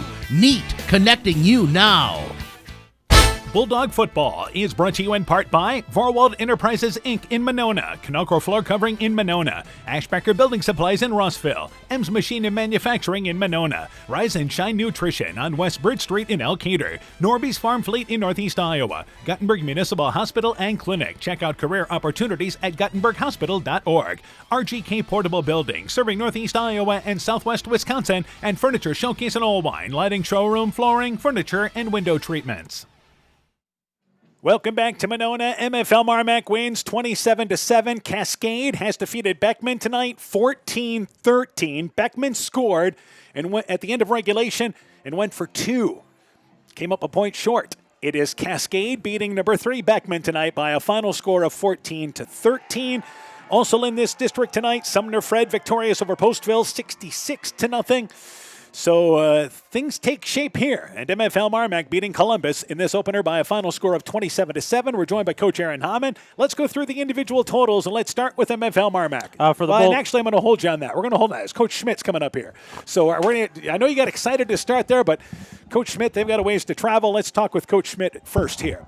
As our postgame show continues, as we mentioned, Cascade defeated Beckman tonight 14-13, the final score of that ball game. Our postgame show begins, and once again, we are joined now by the Waterloo Columbus head coach here, Brad Schmidt. Coach, first off here in this ball game, just seemed like penalties a big factor in this ball game. Really kind of hampered the offense tonight. Yeah, I mean, you hate to make excuses, but yeah, I mean, I'll leave it at that. I thought that PI call was a phantom call. That was a bad call. I mean, and I typically don't do that, but yeah, that really put us in a bad spot. I don't know if that has an impact in how the game plays out, but you got them there in the second half. Your defense is playing well, 3rd and 15, and the ref inserts himself into the game, and that I didn't see it. So it was tough. And of course you had some returns. I mean, some nice returns that were brought back, and both teams certainly affected penalty wise in this ball game tonight, but some returns as well. Yeah, in the first half, I thought those were pretty blatant on our part. Grabbing jerseys, hands outside the shoulders. But yeah, you can't make mistakes against a team like that and expect to come out on top. I think the third quarter, though, I think you really liked the way you guys played. It seemed like you got the running game more involved. Certainly a better second half offensively. I know it doesn't necessarily show up in the score, but you were able to move the football. Yeah. Second half was much better. And again, you can't give up points like that. That's happened twice to us this year where we've given up points inside the last minute of the first half. Those are backbreakers. Should have been 14-7 at half. Then we come out, we get a couple stops, we're driving. We got to execute in the red area. Again, just those little things that, when you get in the margins against a good team like MFL, and you don't execute those, you're not going to win. So, all right, rushing wise in this ball game tonight, it was a tough night. 24 rushes, 36 yards. Again, we mentioned better in the second half, but I know you're a team that wants to run the ball with a little more success. Yeah, they definitely. I didn't know what the stats were, but that's telling. That's very telling. They came out and they were just more physical than we were. They were firing their backers, and we had trouble getting our eyes up and picking them up. But yeah, that right there, that's the stat. And the growth of your quarterback, Carter Locker. I mean, he ended up throwing for 174 yards, 12 of 23, a touchdown, a reception. Again, I think continues to grow at the quarterback spot for you. Yeah. We like I said, when we get down inside the green area inside the 20, we got to be better executing what we do, because gosh, you're leaving points on the board, and you ain't gonna win many games scoring 7. Yeah, and actually you had 6 different receivers catch the ball as well there. So I know you feel like you got the pitch and catch combination. Yeah, that was good to see. That kind of forced our hand, by kind of shutting us down in the run game. All right, now you guys close with 4 home games scheduled here the rest of the year. So obviously, lots of things you guys still can fight for. Yep, for sure. It is what it is. You lost to the better team tonight. We got no time to hang our heads because we got Cascade Beckman back to back. With Postville and Sumner on the back end. So no time to feel sorry for ourselves. We played this schedule last year. These 3 weeks are. They're tough, and these 3 weeks this year they're going to be tough as well. So we got to get back to work, get to the drawing board, and continue to get better. I got a feeling you're going to have a say in a lot that takes place here the next 4 weeks. Yep, Good luck to you guys, Coach. Thank you. Once again, Columbus football coach Brad Schmidt talking things over about his Sailor team. We'll keep it right here on our postgame show, and we're joined by Coach Aaron Hamann. And Coach, now let's go through the individual totals here, and let's start first off now for MFL MarMac. Let's go through their totals first off. For MFL MarMac, they were led on the ground by Carver Blitzbentine, 18 carries, 122 yards. Wyatt Powell, 7 carries, 52 yards. He had that rushing touchdown. Decker, 5 carries, 10 yards. Quinn McGee had a carry for 2 yards. Driscoll carried it 5 yards, 5 times for 43 yards. He had 2 touchdowns, all 1-yard plunges. Kane had a carry for 1 yard. Radloff had a carry for 7 yards. 38 carries, 237 yards on the ground. So a great rushing night for the Bulldogs. Driscoll in the air was 8 for 15, 97 yards. He had 1 touchdown reception. He also had 1 interception there in that, including the fumbled snap there between him and the center. Receiving-wise, Decker had 3 catches, 55 yards, including the touchdown. Powell had 2 catches for 11 yards. Hatt had a catch for 16 yards, and Hackett had 2 catches, 15 yards. They had 97 yards in the air, so a total of 334 yards of offense for the Bulldogs. Let's go to the totals now for Columbus. For Columbus, rough night rushing the ball. Hart's run the ball really hard in the second half, but he had 10 carries, 47 yards. Chelson had 7 carries, 13 yards. Lockhart had 7 carries. He lost 24 yards, so 36 yards on the ground on 24 carries for the Sailors. Lockhart had a nice night throwing the ball. 12 passes, 12 completions out of 23 attempts. He had 1 touchdown, 1 interception, but he had 174 yards of passing. So he had a nice night, threw the ball very well for that young new quarterback. Merrifield had 2 catches, 17 yards. Hartz had 2 catches, 27 yards. Gardner, 3 catches, 54 yards. He had that 40-yard touchdown reception. Chelson had 2 catches, 51 yards. Reed, 2 catches, 14 yards. Westhoff had a catch for 7 yards, and Steele had a catch for 4 yards. So 174 yards in the air, 36 yards on the ground, 210 yards of total offense for the Sailors. All right, quick break. We'll be joined by MFL MarMac football coach Dan Anderson when our postgame show continues after this. While out and about, don't find yourself stuck at the side of the road. At Edgewood Auto and Tire, our trained technicians work on all autos, trucks, semis, and heavy duties. We offer premier alignment service and DOT inspections and carry all major lines of tires. Call or ask about our current tire rebates. If you're in a bind and need a tow, give Edgewood Auto and Tire a call at 563-928-7333. Available 24 hours a day, 7 days a week. We offer a mobile tire repair service to get you back up and going, either on your farm or on the road.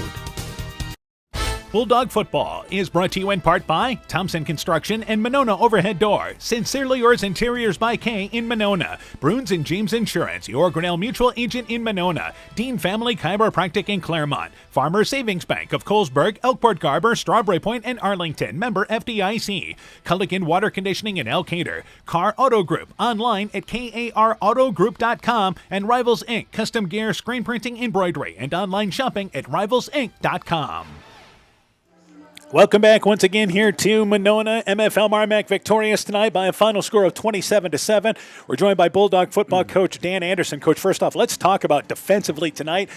I think the huge stop in the first quarter defensively, getting a stop there after the turnover. Boy, props to the defense tonight. Yeah, no kidding. They were flying to the ball, and we made it tough for them all night long. And, they didn't make any mistakes tonight. We cleaned a lot of things up from the last few weeks, including buses and vans and locker rooms and our language. And, these guys are doing push-ups at practice. We really, we were pretty hard on them this week in practice.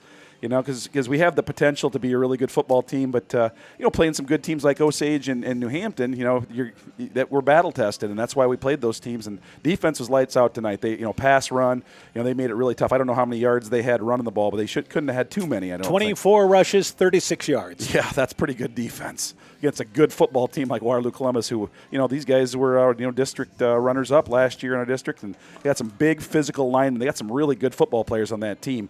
I just thought that total package. We didn't have the mistakes tonight, and our guys just flew the ball. All right, offensively, last week Wyatt Powell had the big game, 3 touchdowns, 250-plus yards. Tonight was Carver Blitz Benteen, showing what he can do up the middle, 122 on 18 carries. And we thought that would be the case. I always try to think like their coach. I mean, he saw that Wyatt had a big game when we ran a lot of sweep and power with Powell, and we threw the bootleg really well last week, so I'm sure that they were trying to guard for the backside bootleg, and that I told Carver in practice yesterday, I said, it's going to be your game. This is going to be a game you should have a big game because, we're going to run trap. Plus, we saw some things on film. We saw that their linebackers were really reading our guards, our pulling, and so we false pulled quite a bit in this game and made their guys wrong and, made sure that their coaching all week long was wrong. So. And Wyatt Powell had a spectacular touchdown run. Carter Decker had a spectacular touchdown catch and catch and run. Right, and we missed a few. We missed a few passes and stuff there that we should have, but, we'll get better at that. But I thought we threw the ball a little bit better tonight, and we didn't make the big mistakes tonight. We didn't have the tons of penalties. We still have some penalties. You're always going to have a few, but overall, I was really happy with the effort of all the kids. Yeah, Decker ended up with 3 catches, 55 yards and a touchdown. Zach Driscoll, you mentioned a couple of throws there. I mean, the ability that you guys have to hit the long throw. Yeah, and he's getting rid of the ball a little quicker now, and and that was good to see. He made some smart decisions. I tell you what, one of the best plays that Zach made tonight was when he threw it out. He almost took a sack, spun out of it instead of just throwing the ball up. He just threw. He rolled out and he threw it out of bounds. And I said, Zach, you understand that might be the best throw you made tonight. I said, because it was a smart play. You didn't just throw it into traffic. And I said, we'll just punt, and we're playing good defense. We can do that. Yeah, part of a sophomore still growing. I think that's what you got to realize, a sophomore. Yeah, we got a lot of young guys out there. We had started 7 underclassmen. So so obviously the future looks bright, but certainly the future is now because this is last year you guys were working uphill in the district race now. Yeah. And now. Right. Well, we said that to the guys. We said, hey, we can still be district champions if we lose these guys, we'd make it a whole heck of a lot harder. So, hey, and now we're 1-0, so we're right where we need to be going into the next game. All right, now that next game is Sumner Fred, and that is an improved Sumner Fred team. Oh, they are. They are a lot better. We knew they would be though because they had a lot of young kids, a lot of freshmen and sophomores playing last year. You saw that they played NFV to a 13-0 game, and they're physical. They play really good defense. Dan Leet does a great job down there as the defensive coordinator. He always has a good game plan. I expect a real physical, old-fashioned, just physical football game, probably a little bit lower scoring next week. All right, Cascade beating Beckman tonight. I know you don't play those teams till later this season, but I think that says how competitive this district is, huh? Yeah, it is. It's going to be. It could be anybody could win this district. I mean, it's down. There's 5 teams in this district that really could win it, and I'm sure this Columbus team is going to come back hungry. They got some really good football players in the team. Those 2 defensive linemen, 52 and 65. Wow, those guys are they're all state caliber type guys. 6'3", 245, and they can move. And they gave us a lot of problems tonight, but we game planned around it and did enough to win. All right, Coach. Good luck to you, of course, in next week's ballgame. We'll talk to you in the Countdown Show. Looking forward to catching up with you in a couple of weeks. All right, thanks, Dan. MFL MarMac football coach Dan Anderson talking things over about his Bulldog team. We continue to wrap up our post-game show here. Again, Waukon has defeated North Fayette Valley tonight. The last score we had was 38-15. Waukon victorious over North Fayette, or was winning that ball game, but Waukon is on their way to winning that ball game, we should say. Also tonight, North Lynn beat Clayton Ridge 63-0. Sumner Fred over Postville 66-0. Southwind beat Starmont by a final score of 48-20. And as we mentioned, Cascade beating Beckman tonight 14-13. Blazers scored at the end of regulation, went for 2, came up short. Football's a game of inches. That's how this district is going to be this year. Now, let's get your thoughts, Coach Hammond. Let's start with Columbus dropping this decision. Well, and I know it was a tough loss for Columbus, but Coach Anderson talked about it. MFL MarMac had a tough non-district set of games and were battle-tested, came out on top of some of those, and just came into this game knowing, hey, we got a tough district. We've got to play hard every night. I think Columbus, they're going to bounce back. They're going to come back and win some games that, maybe will surprise some people. But this district, this is the type of game this district is going to be filled with all season long. 4 games in a row at home to close the season for Columbus. So, yes, they're going to be a factor in what takes place here. And it starts for them, of course, next week, home with Cascade, which, like MFL MarMac, won tonight. MFL MarMac goes to Sumner Fred. Don't sleep on that ball game. I'm telling you right now, that's a much improved Sumner Fred team that only lost to North Fayette Valley 13-0 this year and had some opportunities in that ball game. But MFL MarMac, defense always travels, right? It goes everywhere, and speed is always a tough thing to match. So MFL MarMac goes to Sumner Fred next week. Next week, down in the River Valley, Clayton Ridge and Starmont. That's Class A district action. Both those teams going after their first district win, as both are 0-2 starting district play. And you'll be there with Coach Kane next Friday night for that one. For Coach Kane, we'll celebrate Clayton Ridge's homecoming, and a couple of teams hungry for a win down there. The countdown to kickoff begins at 6. Game time is at 7. Again, MFL MarMac defeating Waterloo Columbus by a final score of 27-7. For Coach Aaron Hammond, I'm Dan Behrens. My thanks to Dakota Hammond for running our camera tonight, and as well as your computer program. Also thanks to Zach Soto for running our studio show. For a complete recap of tonight's ball game, highlight scores, and more, go to KCTN.com, click in the Sports tab. This has been a presentation of KCTN FM 100 Sports. It's back to school time again, and that means the fall sports season is in full swing. Dr. Mark Foey, Dr. Jessica Wilkie, Dr. Courtney Wicken, and the staff of Family Dentistry Associates of Monona wish all of our area cross-country, volleyball, and football student athletes a very healthy and successful season. Get out and support your local school sports teams this fall.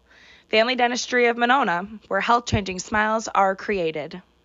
Bulldog Football is brought to you in part by TJ's Pizza in Monona and Claremont, Myers Auto Service in Monona, Clayton County Recycling, the Lowena Savings Bank, member FDIC, Quillen's Quality Food, serving Northeast Iowa, Fisk Farm and Home in Monona, Cresco, and Decorah, and Bacon Concrete in Postville.